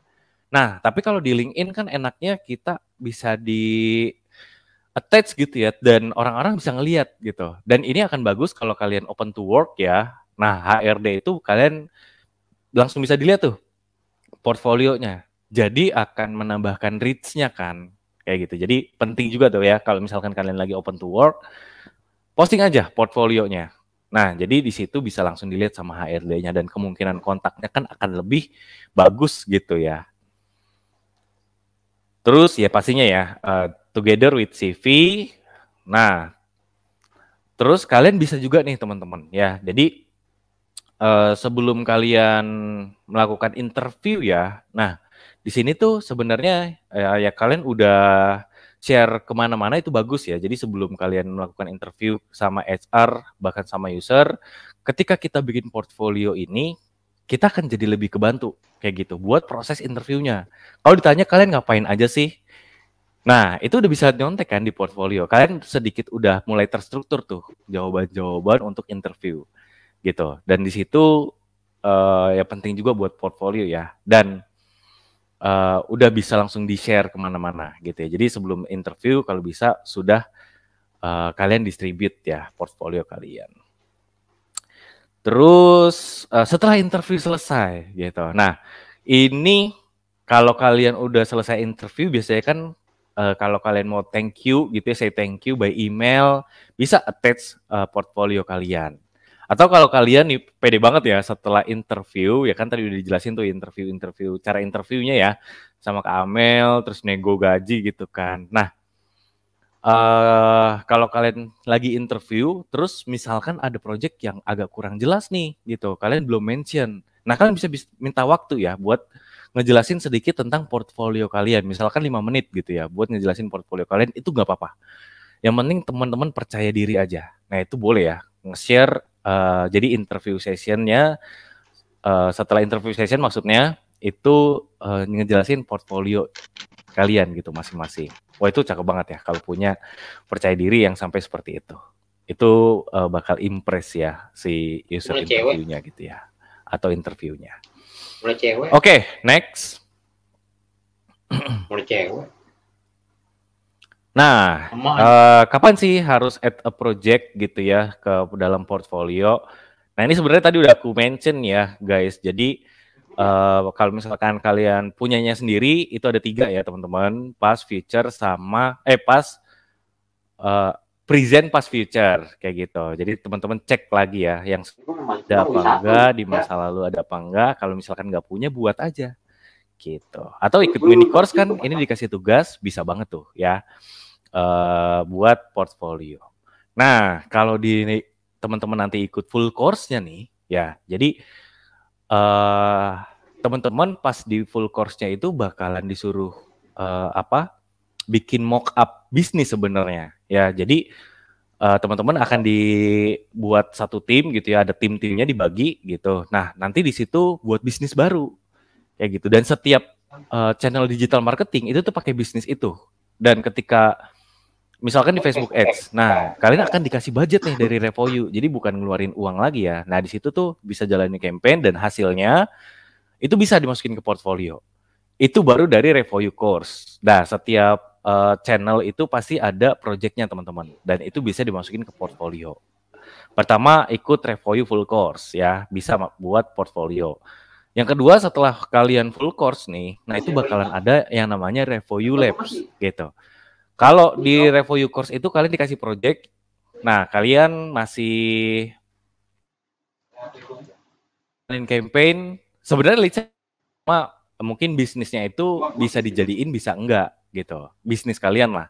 Nah kalau di Labs ini bedanya akan handle klien langsung, klien real ya, kayak gitu. Jadi nanti kalian juga akan ada mentornya ya. Kalau di Revoyu Course itu ada team lead namanya, kalau di Revoyu Labs ada yang namanya di MAC gitu. Jadi ada mentornya juga gitu. Nah itu udah handle clear real client, dan hasilnya itu setelah ikut itu ya Revoyu Labs bisa tuh dimasukin ke portfolio juga gitu ya. Dan kalau misalnya di setelah Revoyu Labs ya biasanya bareng nih ada career coach gitu ya, ada career support, dan kalian bakal dibantu juga tuh gimana cara bikin aset ya, LinkedIn, CV atau portfolio itu nanti ada ya namanya career coach. Aku salah satunya kayak gitu. Biasanya akan bantuin buat bikinin aset, bukan bikinin ya, ngebantuin kalian bikin aset supaya lebih bagus tuh aset-aset kalian ya, CV, portfolio. Jadi ada 3 tuh ya program Revoyu full course. Setelah ikut full course ada labs sama career support kayak gitu. Dan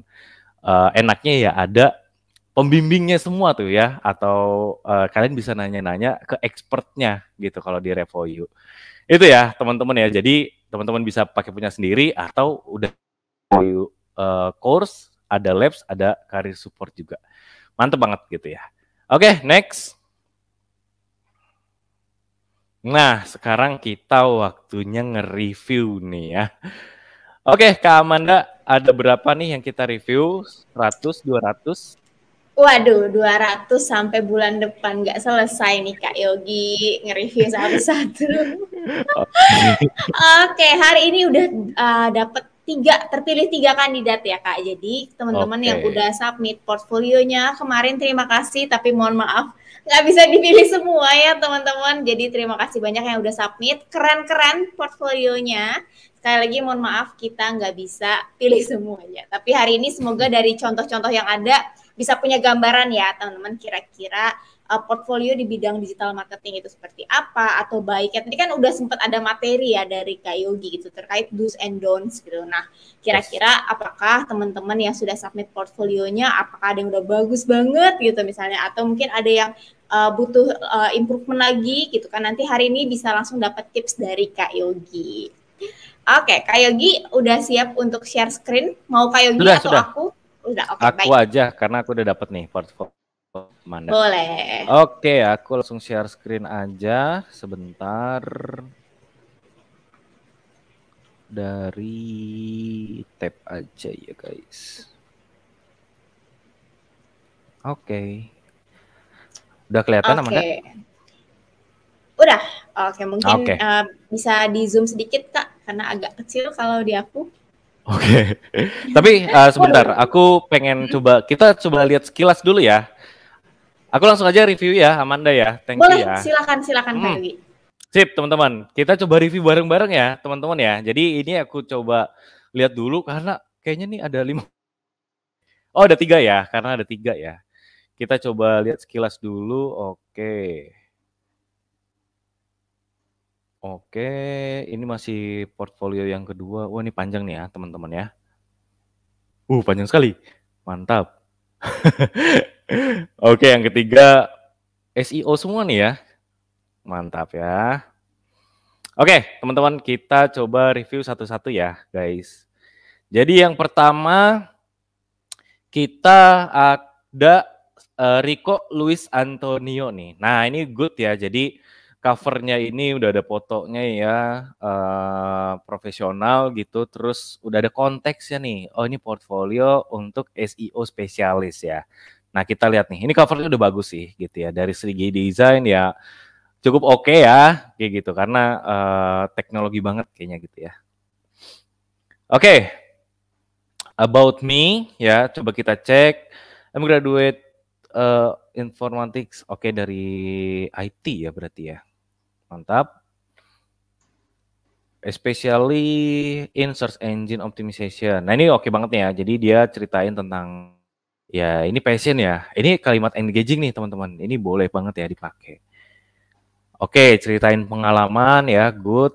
Terus sebelumnya SEO training diceritain juga. Oke, dia udah punya pengalaman dan emang ikut training ya. Jadi ini udah lumayan expert ya, gitu. Jadi udah 1 tahun pengalaman gitu kan, udah punya pengalaman lah. On page, terus off page ya, implementation-nya oke. Terus dia nulis juga ya SEO artikel tentang education sama product marketing dan product branding. Which is good nih ya, ini udah engaging so far. Terus kita cek di sini ada work experiences ya, ini oke banget. Kita coba langsung education, gak apa-apa, cool. Ini udah masuk nih ya ke abilities, soft and tool skills ya. Oke, kita lihat. Manajerialnya ya, ini tools manajerialnya teman-teman ya, ini bisa nih di pakai ada Trello, Asana, Figma, Notion, Miro, which is good. SEO konten. Oh, ini maksudnya SEO tools ya, kayak gitu. Ini lebih ke SEO tools aja sih bilangnya kalau mau di-improve ya. Karena kalau ngomong konten tuh kamu bisa lebih ke soft skill-nya sih. Kalau misalkan bilangnya SEO konten, mendingan isinya tuh kayak keyword research gitu ya. Terus pernah nulis konten di kategori apa, nah itu bisa tuh dimasukin di sini. Kalau ini lebih ke tools-nya sih ya. Kalau Semrush itu tools SEO teman-teman ya, dan Semrush ini bisa mencakup tools full stack gitu atau kesemuanya gitu ya. Research-nya ada, on page, off page-nya bisa analisis di Semrush gitu ya. Moz juga sama, Ahrefs juga sama, Ubersuggest juga sama. Nah, WordPress ini termasuk tools ya. Yoast juga tools, AIO. Ini all-in-one SEO ya, teman-teman. AIO SEO. Ini lebih ke tools ya, guys. Jadi kalau mau ini bisa nih di-improve tools aja gitu ya. Google-nya oke. Oh, ini produk-produk Google ya berkaitan dengan SEO, good ya. Tapi Google Tools mungkin bisa ya, atau Google juga boleh sih. Tapi kalau ini SEO Tools ya. Itu mungkin bisa dicatat kalau misalkan ada ya buat si Rico nih ya. Oke. Content writer portfolio. Nah, ini dia nulis kontennya ya. Oke, sedikit singkat dari penjelasan kontennya. Terus scope of work-nya, ini technical SEO. Oh, ini tuh kayaknya bisa deh ya. Ini technical SEO sama writer. Oke, mungkin bisa dijelasin nih ya, kayak ada objektifnya juga bisa ya. Jadi artikel ini tuh objektifnya apa sih sebenarnya? Apakah buat naikin traffic kah? Atau emang, jadi setiap artikel itu sebenarnya kalau di SEO punya roles-nya teman-teman. Ya, jadi apakah education kah? Atau kita mau buat brand penetration kah? Nah, Itu ya, nanti akan diajarin di full course gitu ya. Nah ini goals-nya kalau bisa dicantumin, scope of work-nya itu ya berarti kan nulis sama masukin technical SEO optimization gitu ya. Dan kalau bisa ini dikasih listing kali ya, jadi biar kelihatannya tuh nggak nyambung gitu, ini masih kelihatan kayak nyambung. Kalau ini mungkin ini apa nih, kurang dari 25 artikel gitu ya, mungkin dia nulis buat oh ini ya, Pondok Pesantren Darussalam itu nulisnya kurang lebih ya kurang dari 25 artikel. Oke. Ini sih mendingan nggak usah ya, atau misalkan range aja. Jadi kalau misalkan ini kesannya kayak kurang dari 25 artikel gitu ya. Jadi agak negatif gitu. Maksudnya bilang aja udah nulis kalau bisa 25 lebih gitu kan. Karena kan pasti lebih gitu. Jadi jangan bilang kurang kalau bisa. Nah, itu sedikit minor sih. Nah ini udah oke sih sebenarnya, cuma emang agak bisa ditambahin ya, bisa ditambahin objektifnya gitu ya, atau goals-nya dari artikel. Atau kalau bisa malah, nah ini bisa diklik ya, oh bisa ya, oke. Oh ini udah ada 2 website ya, ada Pondok Pesantren, yang kedua ini tukang review-nya udah beda ya. Dandan ya, jadi ini optimasinya, kalau aku reviewnya bisa ditambahin objektifnya gitu. Atau kalau misalkan malah lebih bagus kalau ada artikel yang emang udah dapat ranking di first page. Nah, itu bisa kasih tahu teman-teman ya. Jadi rankingnya tuh udah segini dan menghasilkan traffic berapa, itu bisa. Oke, itu content writer ya. Kita lanjut ya, karena masih banyak nih dan waktunya terbatas. Ini ada website product brand. Oke. Oh, dia udah nulisnya tuh emang banyak ya teman-teman ya. Jadi ada di Etawaku Platinum, Generous, oke. Jadi proyeknya udah banyak banget nih, si Riko ya, mantap. Oke, dan emang lebih ke content writer ya, berarti ya. Ini SEO spesialis. Nah, kalau bisa, kalau udah jadi SEO spesialis itu, kalau bisa tambahin kayak keyword research ya di sini. Terus, gimana cara kamu on page optimization-nya, itu dicantumin juga dari konten dan teknikalnya, karena tadi kan sebutin kan itu apa aja gitu ya. Terus kalau dari off page-nya juga boleh ya, kalau itu kan dari artikel. Nah, jadi lebih bagus lagi ya kalau konteksnya adalah SEO spesialis portfolio. Nah, kalau yang di sini tuh masih lebih cocoknya condong ke content writer gitu ya. Gitu. Jadi bisa diimprove untuk lebih ke SEO spesialis juga Riko. Tapi overall good ya, good job nih Riko ya. Mantep.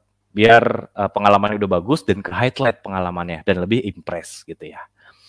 Oke, yang kedua kita ada Indah Ramadanti. Nah ini karena tadi kita lihat panjang banget ya teman-teman. Jadi aku akan fokus kepada digital marketing aja nih ya, yang berhubungan dengan digital marketing. Dia, oke kita cek ya. Ini Indah Ramadanti ya. Oh di sini ada fotonya ya. Terus dia about me-nya nyambung sama education, which is nggak apa-apa sebenarnya ya. Yang penting kita cek dulu. Ini juga tadi udah aku bahas ya. Best practice-nya kita harus masukin ya kenalan diri kita dengan kalimat-kalimat yang oke, experience sama passion nih masukin di sini ya. Gitu. Skills, boleh deh skills deh ya. Skill summary, web content writing, SEO, copywriting, proofreading and editing, word proficiency, good. Nah, ini nggak apa-apa ya. Ada toolsnya nggak ya? Ah, itu ya, kalau bisa masukin toolsnya tuh kayak tadi Riko, itu bisa jadi insight gitu ya. Jadi saling melengkapi nih insight hari ini ya. Content creation juga nih ya, ternyata. Oke. Nah, ini Red Doors nih. Jelasin sedikit tentang Red Doors-nya, ini lebih bagus nih ya.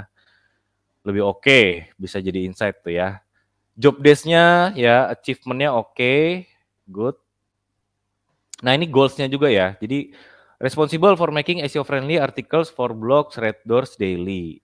Ya, kalau bisa ada goals-nya juga nih teman-teman ya. Goals-nya itu meningkatkan apa nih gitu kan. Di sini kan ada nih achievement-nya. Increase a good impression and get an engagement gitu kan. Ya berarti kan goals-nya itu ya meningkatkan engagement gitu kan. Itu bisa.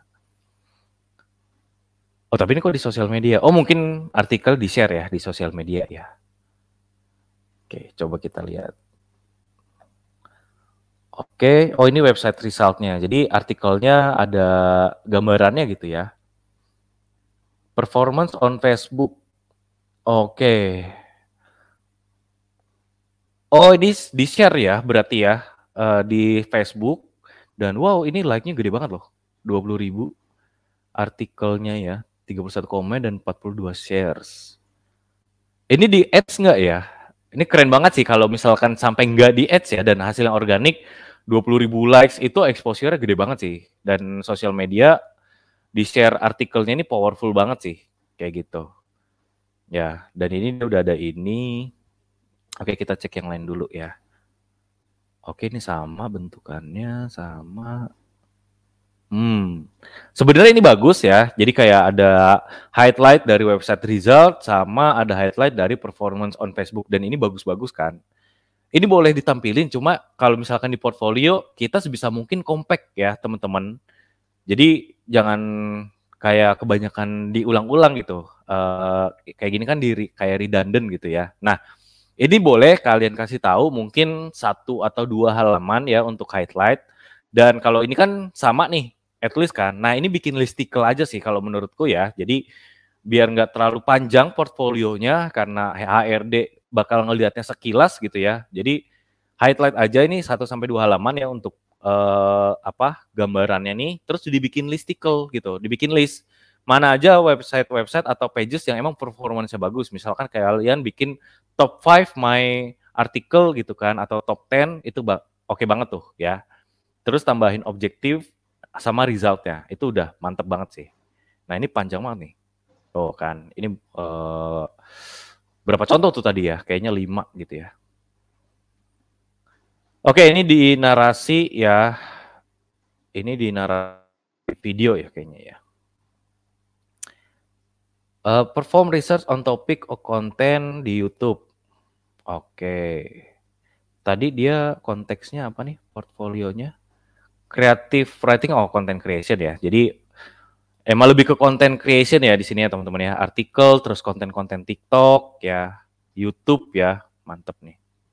Bisa juga kok. Oke, kita lanjut aja. Ini masih artikel lagi ya ternyata. Nah, ini jangan sampai redundant teman-teman ya. Karena kalau kita lihat ini panjang banget kayaknya portfolionya tuh ya.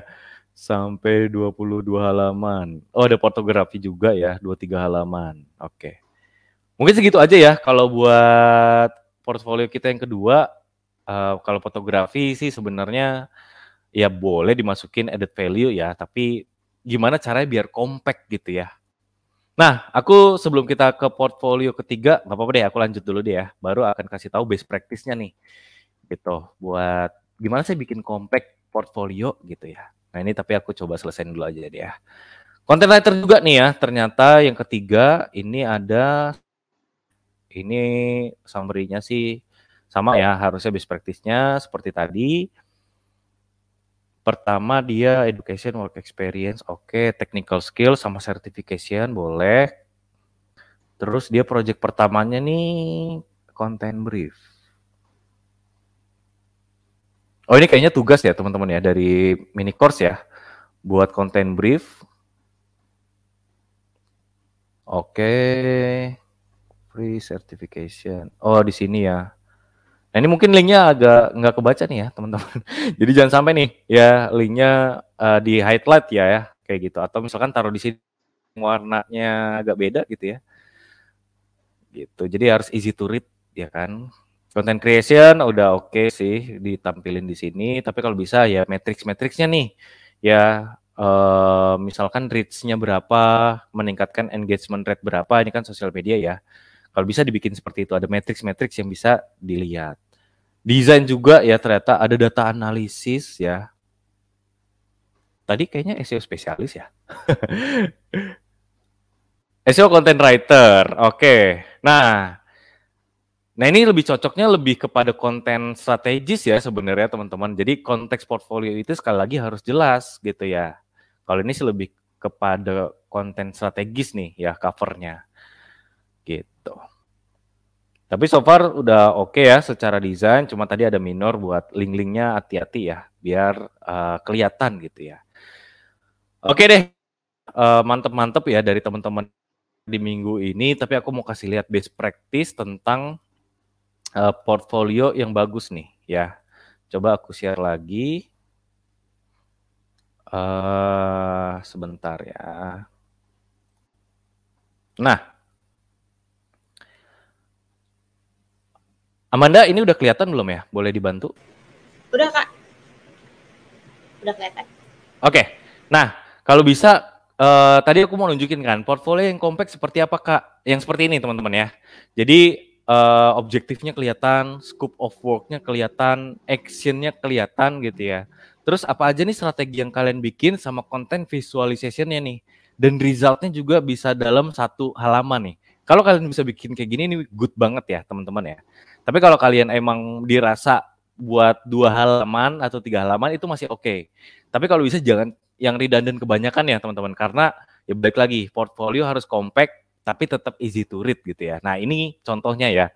Kalian bisa share screen ya guys. Jadi buat contoh next kalau portfolio gitu ya. Boleh banget nih teman-teman. Dan ini best practice ya. Kalau misalkan kalian buat portfolio yang compact gitu sih. Oke, so far itu aja review dari aku ya. Dan thank you banget yang udah ngirimin ya portfolionya di minggu ini.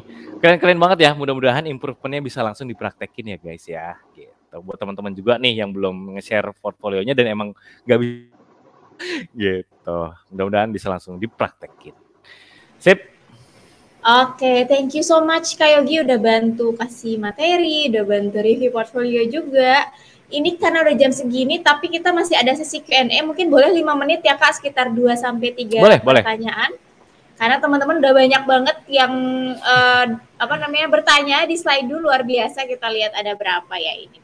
Ada 55 pertanyaan. Sekali lagi mohon maaf ya teman-teman, nggak bisa dijawab semuanya. Tapi karena ini udah ada top question, udah ada lumayan yang paling banyak di like gitu ya. Kita coba jawab 2-3 pertanyaan ya teman-teman.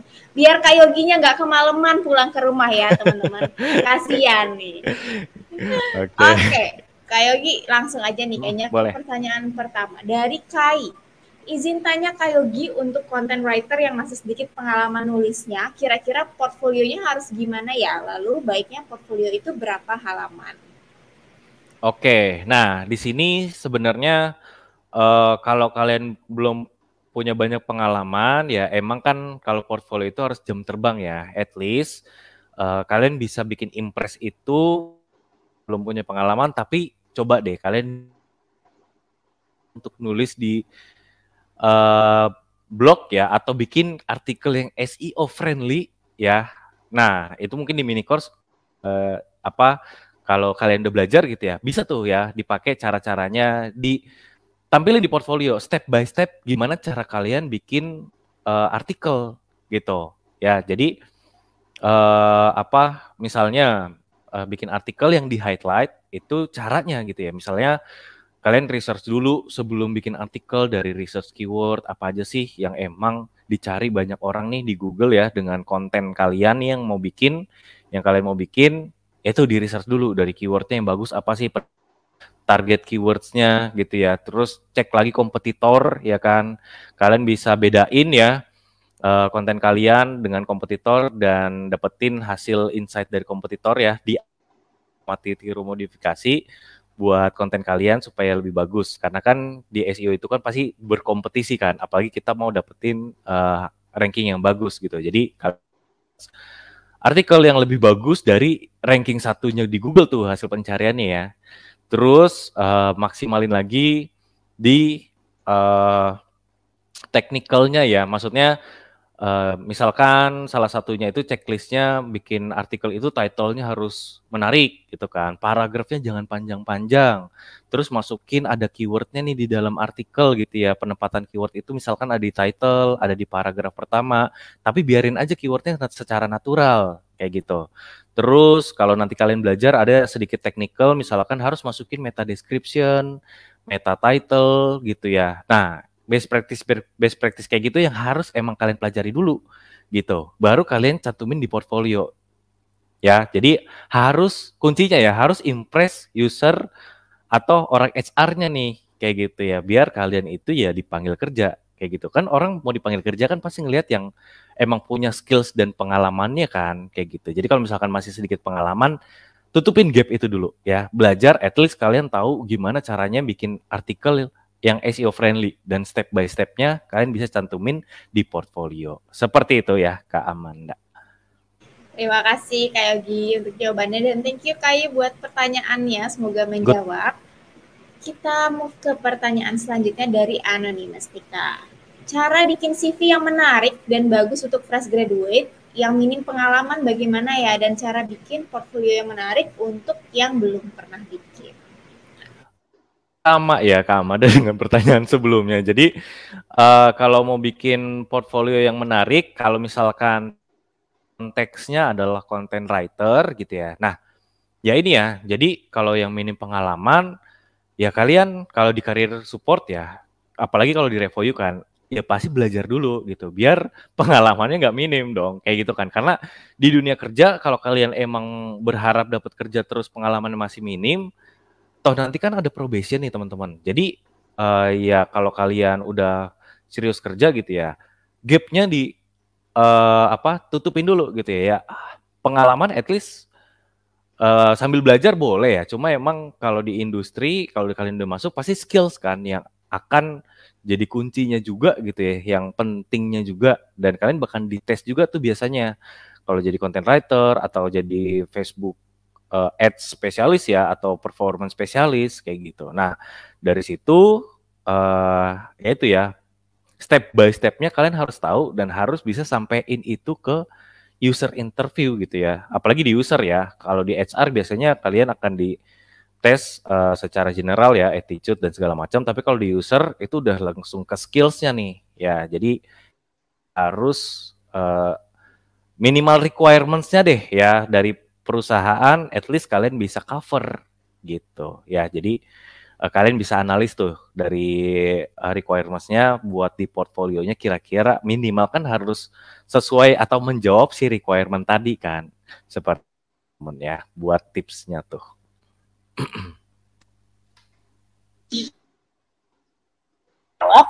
Kak Yogi, mungkin ini pertanyaan terakhir ya. Satu lagi dari Lovin Lovananda. I heard that SEO writing is a long-term job karena harus maintain kualitas SEO baik dari kontennya atau artikel maupun website-nya. How do you manage time for that? Ini personal nih untuk Kak Yogi. Oke, teman-teman. Jadi ini aku jelasin dulu ya. Jadi ada roles-nya tuh sebenarnya banyak ya. Di SEO itu kita ada spesialisnya masing-masing lagi sebenarnya teman-teman ya. Jadi kalau SEO spesialis itu tuh emang ngerjain semua step by stepnya SEO gitu ya. Bukan cuma bikin konten gitu ya. Bahkan kalau SEO spesialis udah nggak bikin konten teman-teman. Harusnya ya. Jadi udah punya content writer sendiri gitu. Jadi orang SEO spesialis yang bikin strateginya. Kontennya apa sih yang harus kita bikin ya. Topik-topiknya dan keyword-keywordnya pakai apa. Nah itu tuh kerjanya orang SEO spesialis. Kalau misalkan emang jabatannya content writer, ya berarti emang itu pekerjaannya nulis kayak gitu ya. Tapi nggak nutup kemungkinan, ini tergantung perusahaannya juga ya. SEO spesialis bisa nggak nulis artikel gitu ya. Nah kalau misalkan nulis dan optimasinya kan banyak tuh Kak, ada on page content, on page technical, SEO off page, seperti apa Kak? Nah ini ya yang emang good point nih ya pertanyaannya. Jadi kalau kayak gitu kalian sebisa mungkin bikin timeline ya, bikin to-do list ya. Kalian atur dulu di day by day-nya kalian mau ngapain, di minggunya, di setiap minggunya kalian mau ngapain, bahkan sampai setiap bulannya. Kayak gitu. Karena SEO itu ya emang banyak gitu ya kerjaannya. Jadi bikin time management, bikin timeline gitu. Misalkan bulan ini kita fokus kepada konten ya kan, keyword research, on page content optimization. Nah bulan kedua fokus di technical gitu ya. Nah bulan ketiga baru ngurus off page-nya. Biasanya aku kayak gitu. Ya, jadi ada timeline-nya sendiri-sendiri. Gitu sih. Atau kalau misalkan emang bisa diparalel di tiap harinya, ya kalian bagi waktu gitu. Misalkan pagi ngurusin konten, siang ngurusin technical, sore ngurusin off page kayak gitu. Itu juga bisa kayak gitu. Seenaknya kalian sih ini. Gitu sih. Oke, Kak Yogi, thank you so much udah banyak sharing malam hari ini. Teman-teman mohon maaf ya kita nggak bisa jawab semua pertanyaan yang ada. Ini masih banyak banget yang belum terjawab. Jadi semoga teman-teman dari beberapa pertanyaan dan sesinya Kak Yogi tadi sudah banyak terjawab ya pertanyaan-pertanyaannya teman-teman. Oke, sekali lagi terima kasih banyak Kak Yogi. Dari Kak Yogi ada yang mau disampaikan dulu ke teman-teman sebelum kita tutup sesinya? Oke, sip. Thank you banget ya teman-teman yang udah hadir malam hari ini. Semoga apa yang udah kita pelajari gitu ya, yang udah di-sharing sama-sama hari ini, teman-teman udah bisa bikin portfolio yang bagus ya. Improvement yang tadi udah dijelasin bisa langsung diterapin. Dan good luck buat perjalanan kalian di project-project selanjutnya ya. Dan semoga apa yang kalian pengenin tuh bisa tercapai gitu ya. Dan tadi udah thank you pertanyaan-pertanyaannya ya guys. Sorry nggak bisa kejawab semua ya. Thank you banget teman-teman untuk malam ini ya. Good job ya buat kalian. Thank you juga Amanda ya.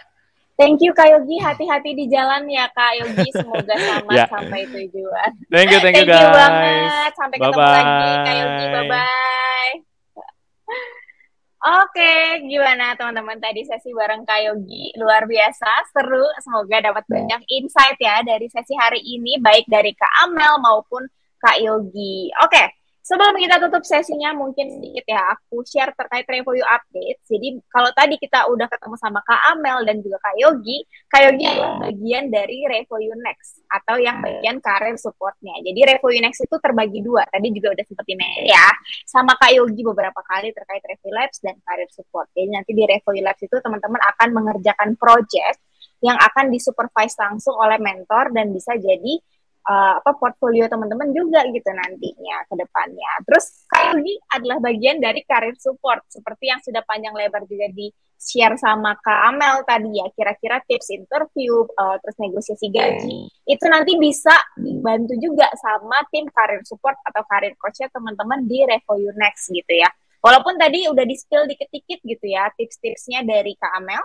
Kalau di Review Next, teman-teman akan dapat satu career coach untuk teman-teman yang bisa dengan langsung nih, dengan personal gitu ya, one on one untuk membantu teman-teman dalam proses pencarian kerjanya. Oke, terus nih selanjutnya terkait study no pay letter atau SNPL. Jadi teman-teman mungkin banyak ya yang penasaran sama SNPL atau mungkin ada yang belum ngerti terkait SNPL. Karena ini banyak banget yang nanyain atau banyak banget yang tertarik. Aku bantu jelaskan sedikit ya terkait SNPL. Jadi SNPL ini adalah cicilan tanpa DP teman-teman. Di mana teman-teman selama ikut full stack yang 6 bulan, dari bulan pertama sampai bulan ke-6 itu membayar Rp240.000 per bulannya. Nah, biaya cicilannya atau biaya studinya gimana, Man? Itu dibayarkan di bulan ke-7 atau itu sudah dinyatakan sudah lulus lah dari review program yang 6 bulan. Dan cicilannya itu dimulai dari 1 juta. Syaratnya apa kalau pakai SNPL? Jadi sebenarnya SNPL ini terbuka untuk teman-teman siapapun. Tapi kalau teman-teman belum bekerja atau usianya itu masih di bawah 21 tahun, itu wajib mengajukan bersama wali. Nah, walinya ini pun usianya minimal di 21 tahun, maksimalnya 55 tahun, serta memiliki penghasilan di minimal Rp3 juta per bulannya. Tapi kalau misalnya teman-teman pengen pakai SNPL, tapi usianya sudah di atas 21 tahun dan sudah bekerja, penghasilannya juga sudah di minimal Rp3 juta per bulannya, itu nggak perlu pakai wali lagi ya. Jadi teman-teman bisa apply secara personal aja. Gitu, teman-teman. Oke, ini yang aku mau remind lagi, tadi barusan di-share lagi sama Reza. Jadi slot untuk batch Agustus, ini udah bulan Agustus by the way, teman. Jadi kelas akan dimulai tanggal 29 Agustus. Jadi slotnya saat ini sudah terisi 95%. Jadi buat teman-teman yang mau coba daftar dulu, langsung aja klik link yang ada di pin message YouTube atau yang udah di-share sama Reza juga, ada di Discord juga. Dan ikutin